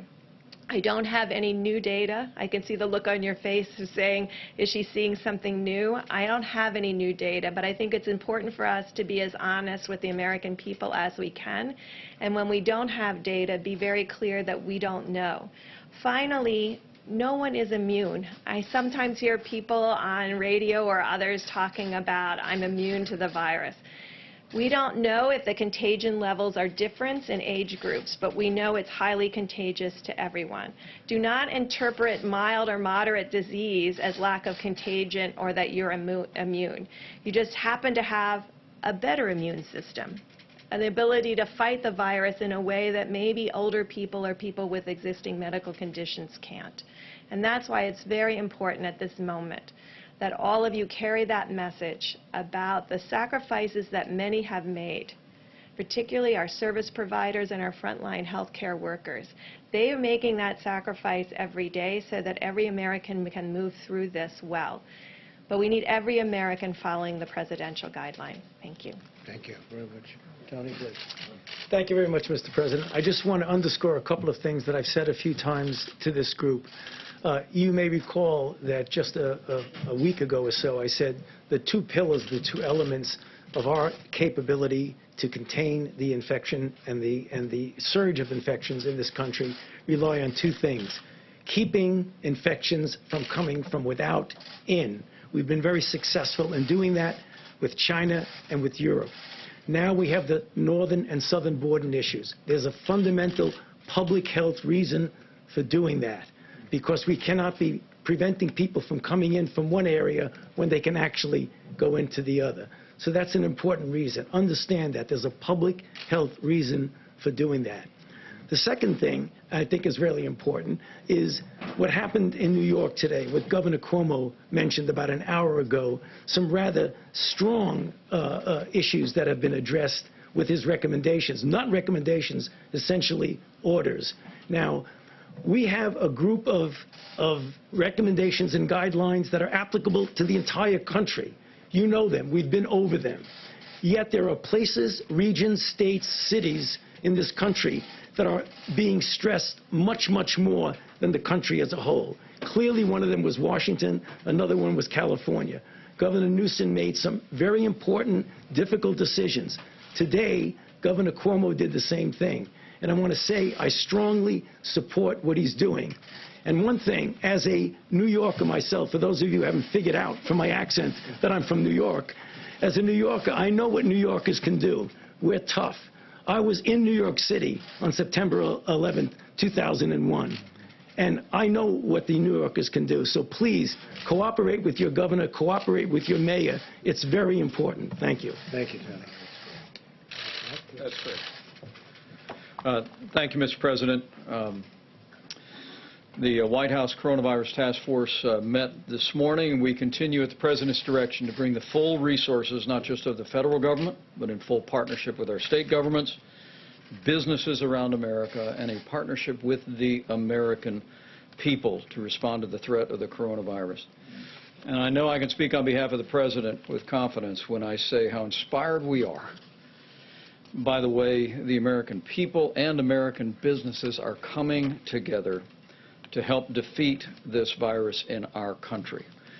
Millions of Americans are putting into practice the President's 15-day guidelines, and we encourage everyone, even those that are not in areas with significant outbreak, to review these guidelines over the next week and more and put them into practice, and you'll continue to do your part. Later today, we'll be talking with manufacturers around the country, and the President and I continue to be inspired by the way American industry is stepping forward. We have businesses around the country that are literally volunteering to retrofit plants to help us meet the needs of our healthcare workers and our healthcare system in confronting the coronavirus. As the President mentioned yesterday, following his decision to put FEMA in the lead, the emergency declaration, we actually met with all the nation's governors from the FEMA National Response Coordination Center. The President and I, our entire team at the federal level, couldn't be more grateful for the efforts of all of our governors in implementing the guidance that is being issued not only from our task force but also in taking strong measures in their own communities to protect their citizens. We want to urge every American to heed your local authorities, listen to their guidance, and also do your part to slow the spread. We reiterated to all of the governors that the President, by putting FEMA in the lead, will continue to implement a plan that is locally executed, state-managed, and federally supported that puts the health of America first. We have received a report today, as the President mentioned, on our legislative team on Capitol Hill. We're working with Republicans and Democrats at this very hour to pass an economic recovery package that the President described, and we hope to see the Congress act on that early next week. On the subject of supplies, we continue to make steady progress on testing. Thanks to the President's involvement of commercial labs, the public and private partnership, more and more Americans are being tested every single day. And tomorrow, Admiral Gua and FEMA will update the American public on the status of testing and our support of state-based testing efforts that are literally expanding by the hour. On the subject of medical supplies, we continue at the President's direction to pursue every means to expand the supply of personal protective equipment for the extraordinary and courageous healthcare workers that are ministering to the needs of people impacted by the coronavirus. We have a policy of procuring, allocating, as well as conserving the resources that we have in our system. And now that the President worked with the Congress to make industrial masks fully available for hospitals to be able to purchase, to be able to use as protective equipment, we're more encouraged than ever about the availability of those important N95 masks to our healthcare facilities. And over this weekend, we'll be announcing a major procurement from the federal government of N95 masks as well. We're also encouraged that we're finding new alternatives to increase the supply of ventilators. We've mentioned that we have a federal stockpile, some 20,000 ventilators on standby, but that doesn't count the tens of thousands of ventilators that are in our healthcare system around the country. But the President has challenged us to work to free up other ventilators from other sources around the country, and there are two different ways that we're doing that. Number one, in our recent discussion with anesthesiologists, we've literally identified tens of thousands of existing ventilators that can be retrofitted and converted to be ventilators for people struggling with the coronavirus. But also, on the President's behalf, on behalf of all of our task force, we want to continue to urge every American and every American hospital and healthcare facility to postpone any elective medical procedures. This will free up bed space, free up hospital capacity for people that are struggling with the coronavirus, and it'll also free up equipment that our healthcare workers need. It is inspiring that we continue to receive reports that businesses around America are donating N95 masks to their local hospitals. Businesses large and small are donating hundreds, in some cases millions of N95 masks. And I know how grateful the President is, and we all are. And let me close by saying, as all of our experts have said many times, while the threat of serious illness to the average American from the coronavirus remains low, every American can do your part to reduce the burden on your health, on your family, the burden on our healthcare system, and especially the threat to the most vulnerable among us by putting into practice the President's 15 days to slow the spread. And as the President said at the outset of his remarks, I know that millions of Americans are doing that just now, and the greatness of the American character is shining forth. Thank you, Mike. Thank you very much. Okay. Thank you. Go ahead. You had a call with Senator Schumer. He says you've now agreed to invoke the Defense Production Act to actually make those medical supplies that hospitals say are in severe shortage. So 2 questions. Is that what you're doing now? It is. I did it yesterday. We invoked it, I think, the day before. We signed it the evening of the day before and invoked it yesterday. We have a lot of people working very hard to do ventilators and various other things, yes. So you're using it now to tell businesses We are they need to using make it. ventilators, masks, respirators? For certain things that we need, Okay. including some of the very important emergency. I would say ventilators, probably more masks to a large extent. We have millions of masks which are coming and which will be distributed to the states. The states are having a hard time getting them, so we're using the Act. The Act is very good for things like this. We have millions of masks that we've ordered. They will be here soon. We're having them shipped directly to states. So you said you were signing this but not invoking it. This is what you said yesterday, and that you would only do so in a worst-case scenario. Yeah. So are we now in a worst-case scenario? We need, no, it's no different other than we need certain equipment that the states are unable to get by themselves. So we're invoking it to use the powers of the federal government to help the states get things that they need, like the masks, like the ventilators. Yes, Steve? What Governor Cuomo has done in New York, is there any more consideration to a national lockdown to keep people in their homes? I don't think so. Essentially, you've done that in California. You've done that in New York. Those are really 2 hotbeds. Those are probably the 2 hottest of them all in terms of hotspots. I don't think so, because you go out to the Midwest, you go out to other locations, and they're watching it on television, but they don't have the same problems. They don't have, by any means, the same problem. New York, California, Miami, the governor's doing an excellent job. Governor DeSantis in Florida. We have some pretty hot spots in Florida, too. But we're general, and the state of Washington, of course, but that was largely, if you look at it, it was 1 nursing home that had problems like you wouldn't believe. So no, we're working with the governors, and I don't think we'll ever find that necessary. We're about a week into your 15-day guidelines. Are you happy with the progress? Would you like to see? I am happy. I am happy with it. We'll have to see what the results are at the end of 14 days, let's say. We'll know by the 15th day to see what we do.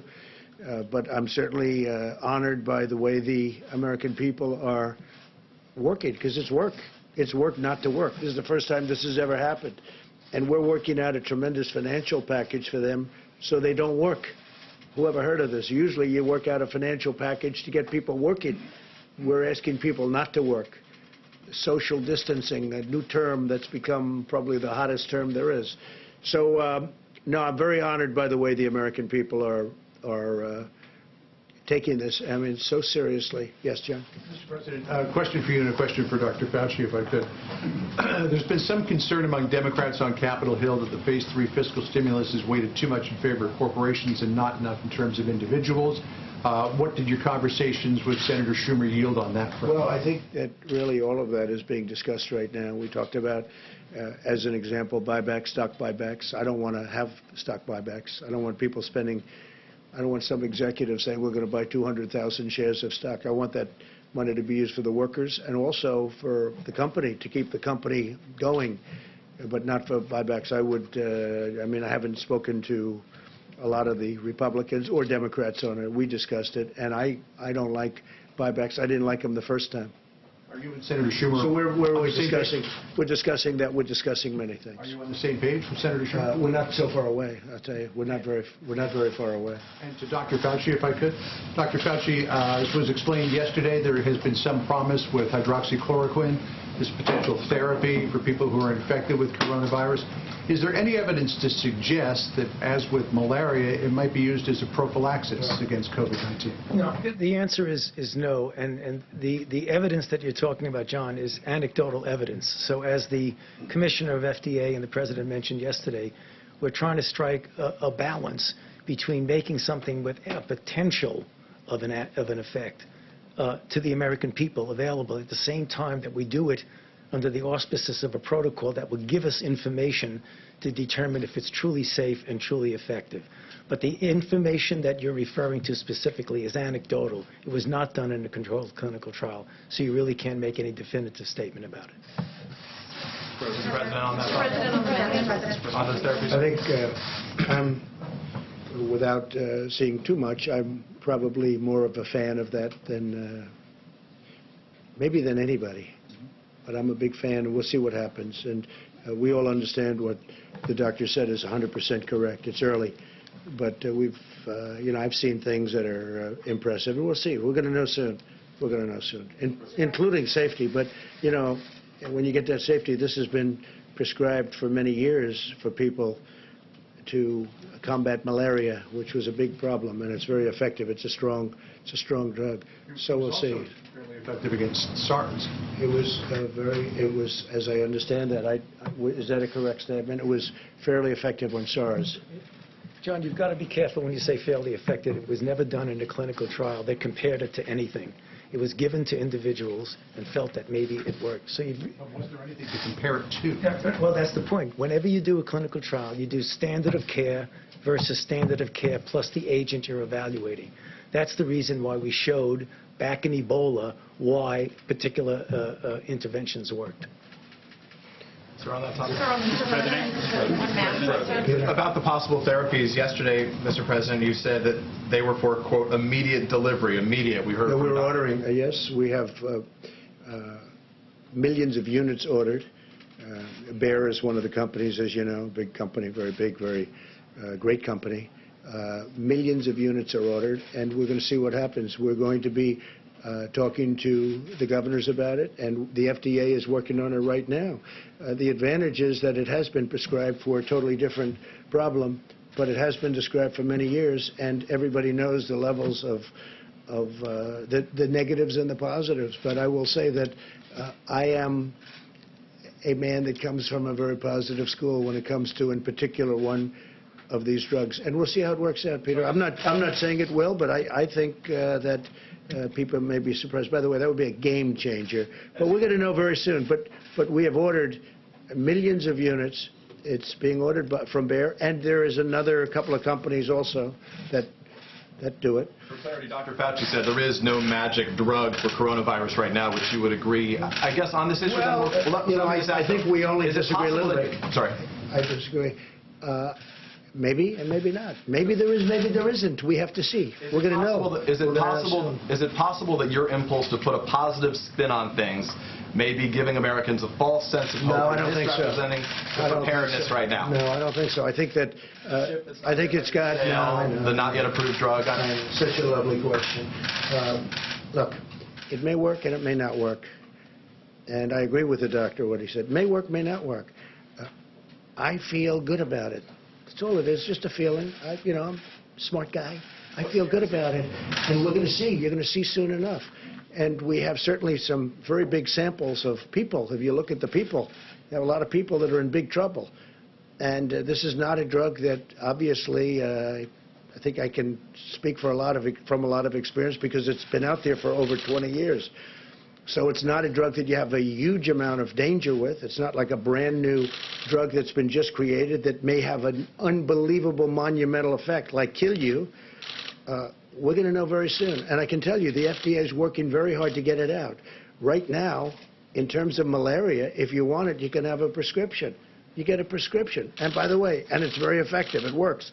I have a feeling you may, and I'm not being overly optimistic or pessimistic. I sure as hell think we ought to give it a try. I mean, there's been some interesting things happened and some good, very good things. Let's see what happens. We have nothing to lose. You know the expression? What the hell do you have to lose? Okay? So what do you say to Americans who are nearly 200 John, go ahead. dead? What do you say to Americans who are scared, though? I guess nearly 200 dead, 14,000 who are sick, millions, as you witnessed, who are scared right now. What do you say to Americans who are watching you right now who are scared? I say that you're a terrible reporter. That's what I say. Go ahead. I think it's a very nasty question, and I think it's a very bad signal that you're putting out to the American people. The American people are looking for answers, and they're looking for hope. And you're doing sensationalism, and the same with NBC and Comcast. I don't call it Comcast. I call it Concast. Let me just tell you for whom you work. Let me just tell you something. That's really bad reporting. And you ought to get back to reporting instead of sensationalism. Let's see if it works. It might and it might not. I happen to feel good about it, but who knows? I've been right a lot. Let's see what happens, John. Can I get back to the science and the logistics? You're going to be ashamed of yourself. The units that were ordered, are they for clinical trials or are they for distribution to the general patient population? We are going to, as I understand it, we are going to be taking samples in New York. Governor Cuomo very much is interested in this drug, and they are going to work on it also after they get a certain approval. We're waiting for one final approval from the FDA. We'll see what happens. But we'll use it on people that are not doing great, or even at the beginning of not feeling well. Sort of fall under the... And John, what do we have to lose? So this Wait, John, it's been out there for so long. We hear good things. Let's see. Maybe it works and maybe it doesn't. I understand all that. I'm just thinking of the application here. So that would be under sort of a modified compassionate access? We're doing that, I guess, and that's what it's called, yeah. Yes. I would like Dr. Fauci, if you don't mind, to follow up on what the President is saying. Should Americans have hope in this drug right now? And, sir, I would like to follow up on Peter's question here. Could you please address Americans in this country who are scared right now? This is a very valid concern that people have. No, there really isn't that much of a difference in many respects with what we're saying. The President feels optimistic about something, his feeling about it. What I'm saying is that it might be effective. I'm not saying that it isn't. It might be effective, but as a scientist, as we're getting it out there, we need to do it in a way as while we are making it available for people who might want the hope that it might work, you're also collecting data that will ultimately show that it is truly effective and safe under the conditions of COVID-19. So there really isn't different. It's just a question of how one feels about it. Is there any reason to believe it's not safe? Well, certainly as a drug, any drug, John, has some toxicities. The decades of experience that we have with this drug indicate that the toxicities are rare and they are, in many respects, reversible. What we don't know is when you put it in the context of another disease, whether it's safe. Fundamentally, I think it probably is going to be safe. But I like to prove things first. So it really is a question of not a lot of difference. It's the hope that it will work versus proving that it will work. So I don't see big differences here. I agree. Sir, your message to Americans who are working at home, who have their children in their homes right now, who are homeschooling, doctors who say they don't have the masks they need to do their jobs, your message to them. My message to the American people is that there is a very low incidence of death. You understand that. And we're going to come through this stronger than ever before. If you get it, if you happen to get it, it is highly unlikely. It's looking like it's getting to a number that's much smaller than people originally thought in terms of the ultimate problem, which would be death. My message to the American people is, number one, you've done an incredible job. Incredible what you've gone through. It's been incredible. It wasn't their fault. It wasn't their fault. It wasn't the fault of 140 other countries where this has happened. And there is tremendous hope. And I think we're going to come out stronger, better, bigger in every way. I think we're going to be a better country than we were before. And we learned a lot. We learned on reliance, who to rely on, who not to rely on. But our country has been incredible, the way they pulled together, including the fact that I just spoke to Senator Schumer. We had a wonderful conversation. We both want to get to a good solution. But it's been really, for me, watching and seeing people that weren't speaking, getting along well, because we all have one common aim, and that's to get rid of this invisible enemy, get rid of it fast, and then go back to the kind of economy that we had, and maybe even better. Yeah, please, in the back. No, in the back, please. Mr. President, two questions, if you'll indulge me. The first question is, many small businesses are concerned that they have weeks, not months, and are worried about how long it'll take. We're going to be helping them a lot. We're going to be focused, a big focus, and including my conversation with both Mitch and with Chuck, a big focus of that conversation with small businesses, because they are really the engine behind our country, more so than the big ones. They are the engine behind our country. Second, if I may, sir, are you concerned about members of Congress that may have used information they learned on updates to sell stocks and profit off of this? I'm not aware of it. I saw some names. I know all of them. I know everyone mentioned Dianne Feinstein, I guess, and a couple of others. I don't know too much about what it's about, but I find them to all be very honorable people. That's all I know. And they said they did nothing wrong. I find them, the whole group, very honorable people. Yeah, please. Mr. President, so the whole group group would include Richard Burr, the head of the Intelligence Committee, and it also would include Senator Kelly Loeffler. And so the question is whether or not they should be investigated for that behavior. Well, it also includes Dianne Feinstein, a Democrat. You didn't mention her name. Why didn't you mention her name? And I think she's a very honorable person, by the way. So I'm not saying, but you know, it's interesting that you mention two people, but you don't mention one that happens to be a Democrat. Any senator, should they be I don't know, because I'd have to investigated look at it, possibly, but I find them to be honorable people, yeah. You said the other day you see yourself as a wartime president right now, leading the country through this pandemic that we're experiencing. Do you really think, going off on Peter, going off on a network is appropriate when the country is going through something like this? I do, because I think Peter is, I've dealt with Peter for a long time.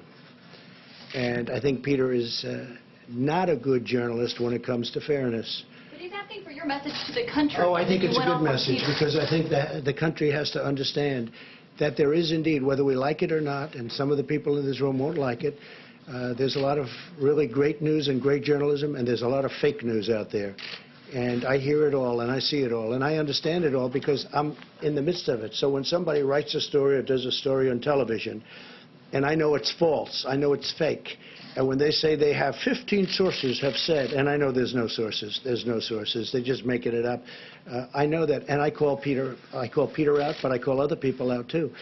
And, this is a time to come together. But coming together is much harder when we have dishonest journalists. It's a very important profession that you're in. It's a profession that I think is incredible. I cherish it. But when people are dishonest, they truly do hurt our country. Yeah, in the back. Please, go ahead. Mr. President, China has been in communication with the United States and also WHO about coronavirus Right, in that's true. January. That's and true. the U.S. shut its border to travelers from China on February the 2nd. Also, Wuhan has been in lockdown since January the 24th. And this all happened almost 2 months ago. Why did you still say if you could have known it earlier? And also, you have been calling coronavirus... Well, I have to say this. We have, and I can speak for myself, but I have a very good relationship with China and with President Xi. I have great respect for President Xi. I consider him to be a friend of mine. It's unfortunate that this got out of control. It came from China. It got out of control. Some people are upset. I know President Xi. He loves China. He respects the United States. And I have to say, I respect China greatly, and I respect President Xi. Okay? That's more about stock buybacks. Many of the airlines and Boeing did stock buybacks. Is this a deal breaker for you in this? No, but I never liked stock buybacks from their standpoint. When we did a big tax cut, and when they took the money and did buybacks, that's not building a hangar, that's not buying aircraft, that's not doing the kind of things that I want them to do. And we're now talking about buybacks. We didn't think we would have had to restrict it because we thought they would have known better. But they didn't know better. In some cases, not in all cases, obviously. Some people did an incredible job. They built plants all over the country. I mean, you'd see what's happened. I mean, we were doing, until this invisible enemy appeared, we never had an economy like this. But there were some companies that used that money to buy back stock, driving up the price of the stock artificially in many cases. I don't like that. I don't like it. And as far as whether or not we'll have that, allow them, when we give them money, because we have to keep these great companies in business because of the workers. Frankly, for the most part, because of the workers. The workers are my #1 concern. But the way we take care of the workers is we have to keep the companies going. I am fine with restricting buybacks. In fact, I would demand that there be no stock buybacks. I don't want them taking hundreds of millions of dollars and buying back their stock, because that does nothing.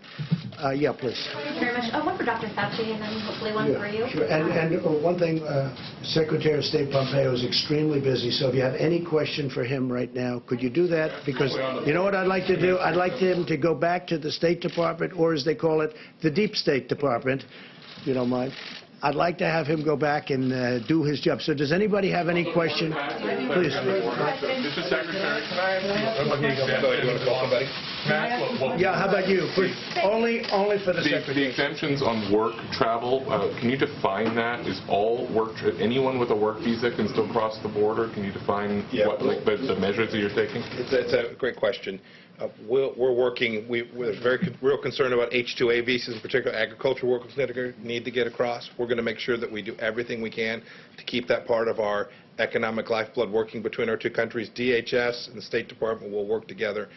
We want to make sure and keep commerce between Canada, the United States, and Mexico alive, functional, and prepared for the day that this economy bounces back like we expect that it will. Mr. Secretary, the Mexican government has not announced any travel ban on Europe.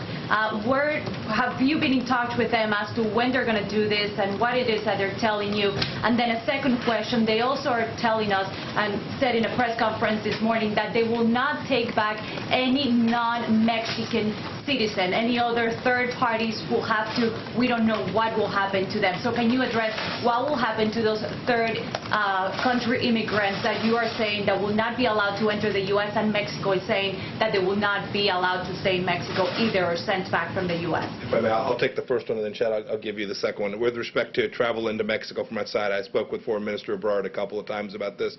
I'm very confident we're going to get to a really good place that protects the Mexican people and the American people from those who might be traveling into places where we've got designations, the Schengen zone from China, so that they're not coming into Mexico and then coming into the United States. I'm very confident we'll do that, and we'll make that announcement shortly together. Again, as we implement the CDC's order, again, we're going to take a number of individuals that cross the border illegally and repatriate them or remove them quickly back to Mexico, back to the Northern Triangle, and back to any other country. So we're going to do that in a rapid fashion. We'll continue to work with Mexico to make sure that Mexican nationals go back as well as other populations. But are you sending Guatemalans back to Guatemala or Cubans back to Cuba? What would you do with those third countries that are not Mexican? So we're doing all of the above. We're going to be sending, again, individuals back to Mexico, individuals back to the Northern Triangle countries, Cuba, Haiti, all of the, again, 122 different nations that we see nationalities that come across that border. We'll be sending them back individually to their countries, but also working with Mexico to send additional populations back there as well. And just to put it, when you said before, you said the non-Mexicans going to Mexico. We're not sending them to Mexico. We're sending them back to their own countries, not to Mexico. Why would Mexico take people that aren't from Mexico? We're sending them back, in the case of Guatemala, Honduras, El Salvador, a lot of other countries, they go back to the country from where they came. Okay, and Mike, please. Secretary Pompeo, on the issue of disinformation, is there any particular locus for this disinformation, or is it diffused? It's pretty diffused, unfortunately, but we've certainly seen it come from places like China and Russia and Iran, where there are coordinated efforts to disparage what America is doing in an activity to do all the things that President Trump has set in motion here. Other than what you're doing this morning, what are you doing to fight back? Lots of things, lots of work. One of the things we want to make sure is the American people go to trusted sources for that information.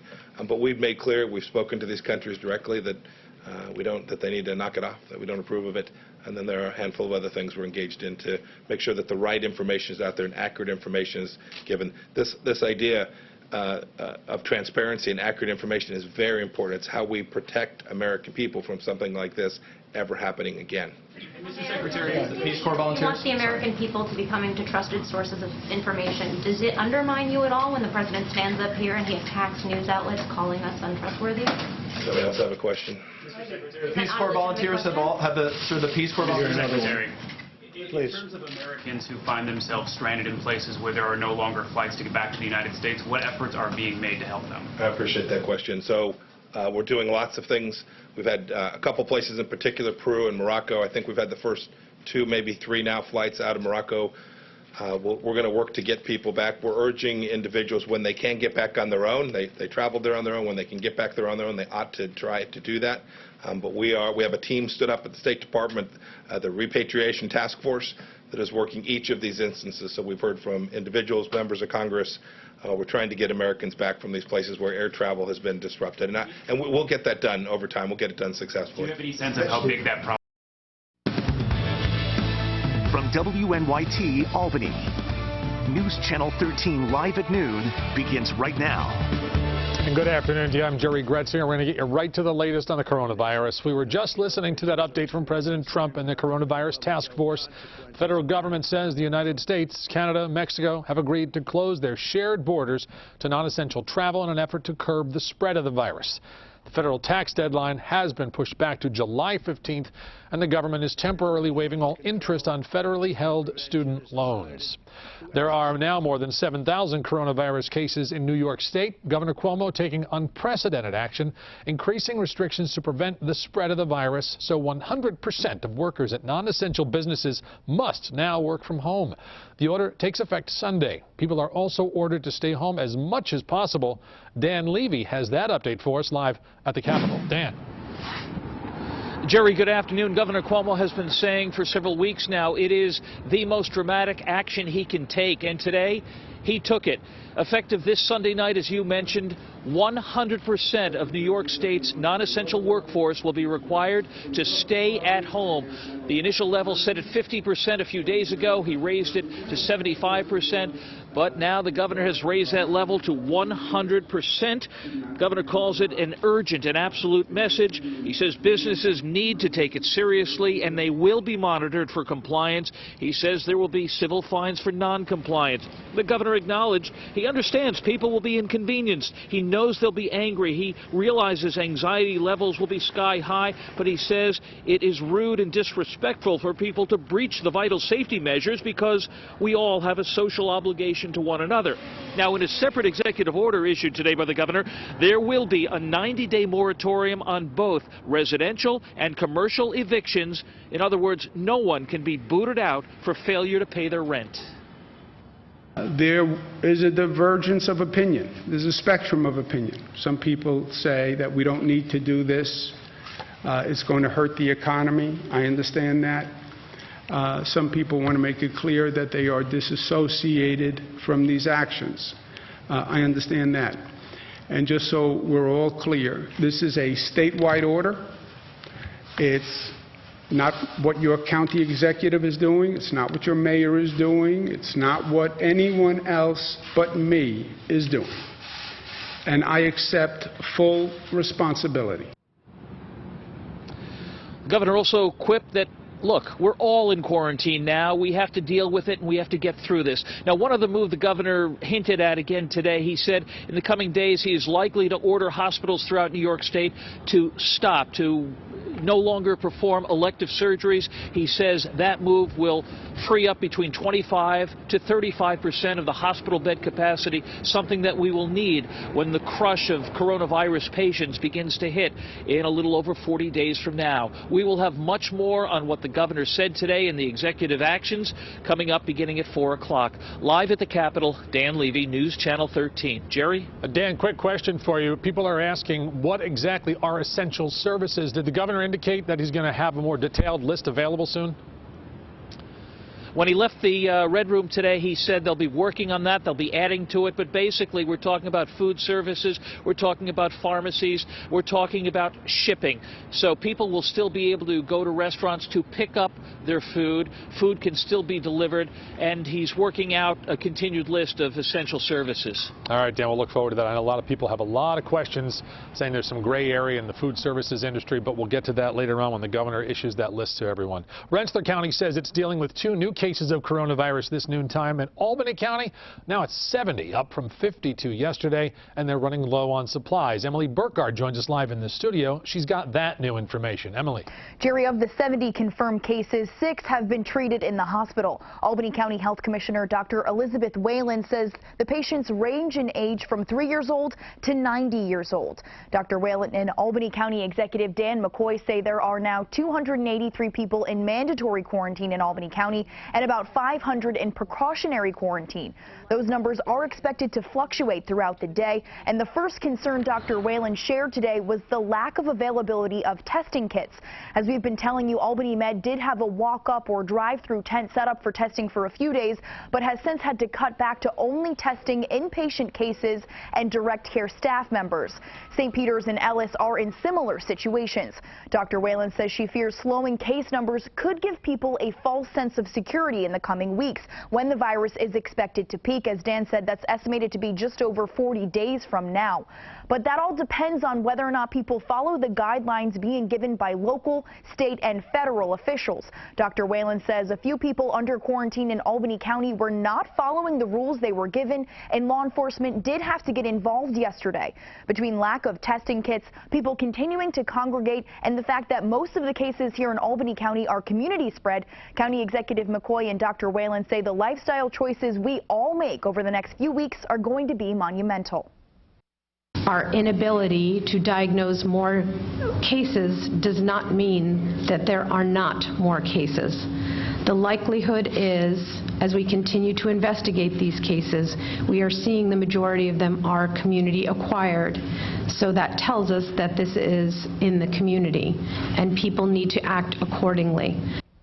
Coming up later this afternoon on News Channel 13, hear what Dr. Whalen believes is holding up those testing kits. All of those answers starting live at 4. Jerry. All right, Emily, thanks. Now, stay home is the order for the 40 million people who live in California. With half the state already under local stay-home requirements, Governor Gavin Newsom issued this sweeping order last night. He says unless the rise in cases of coronavirus slows, it might overwhelm the state's medical system. Newsom says people will be able to shop for food and medical care, but should practice social distancing. We can make decisions to meet moments. And this is a moment we need to make tough decisions. This is a moment where we need some straight talk, and we need to tell people the truth. In a letter to President Trump, Newsom said the virus eventually could infect more than half the state's population. Every new day, it is bringing new uplifting stories, at least, about the community coming together during challenging times. Jill Konopka has this story. Doctors and nurses here at St. Peter's Health Partners fighting this all-out battle against coronavirus are now a little bit more equipped. And that is all thanks to one local federal credit union. Really, we need to get these to our healthcare providers. That's what we've done. Originally, we purchased them such that if our employees needed them either to work or to have for their families.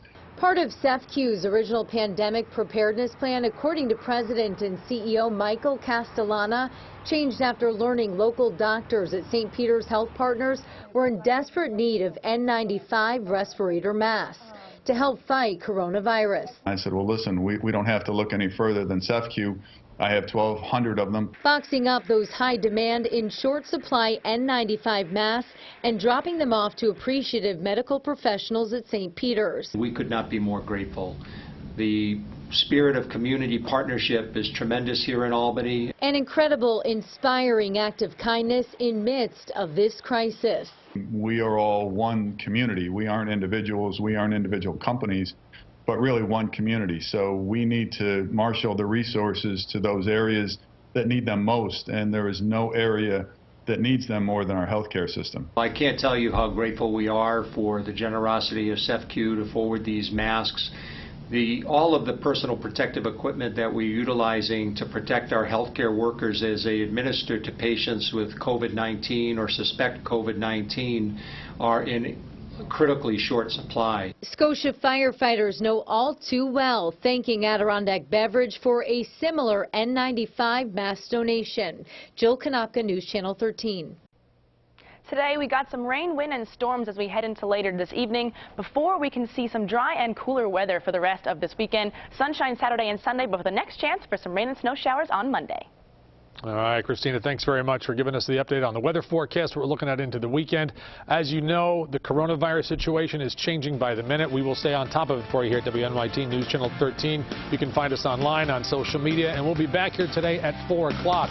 Until then, remember, stay home, stay safe, don't panic, but do the right thing and help stop the spread. We'll see you back here at 4.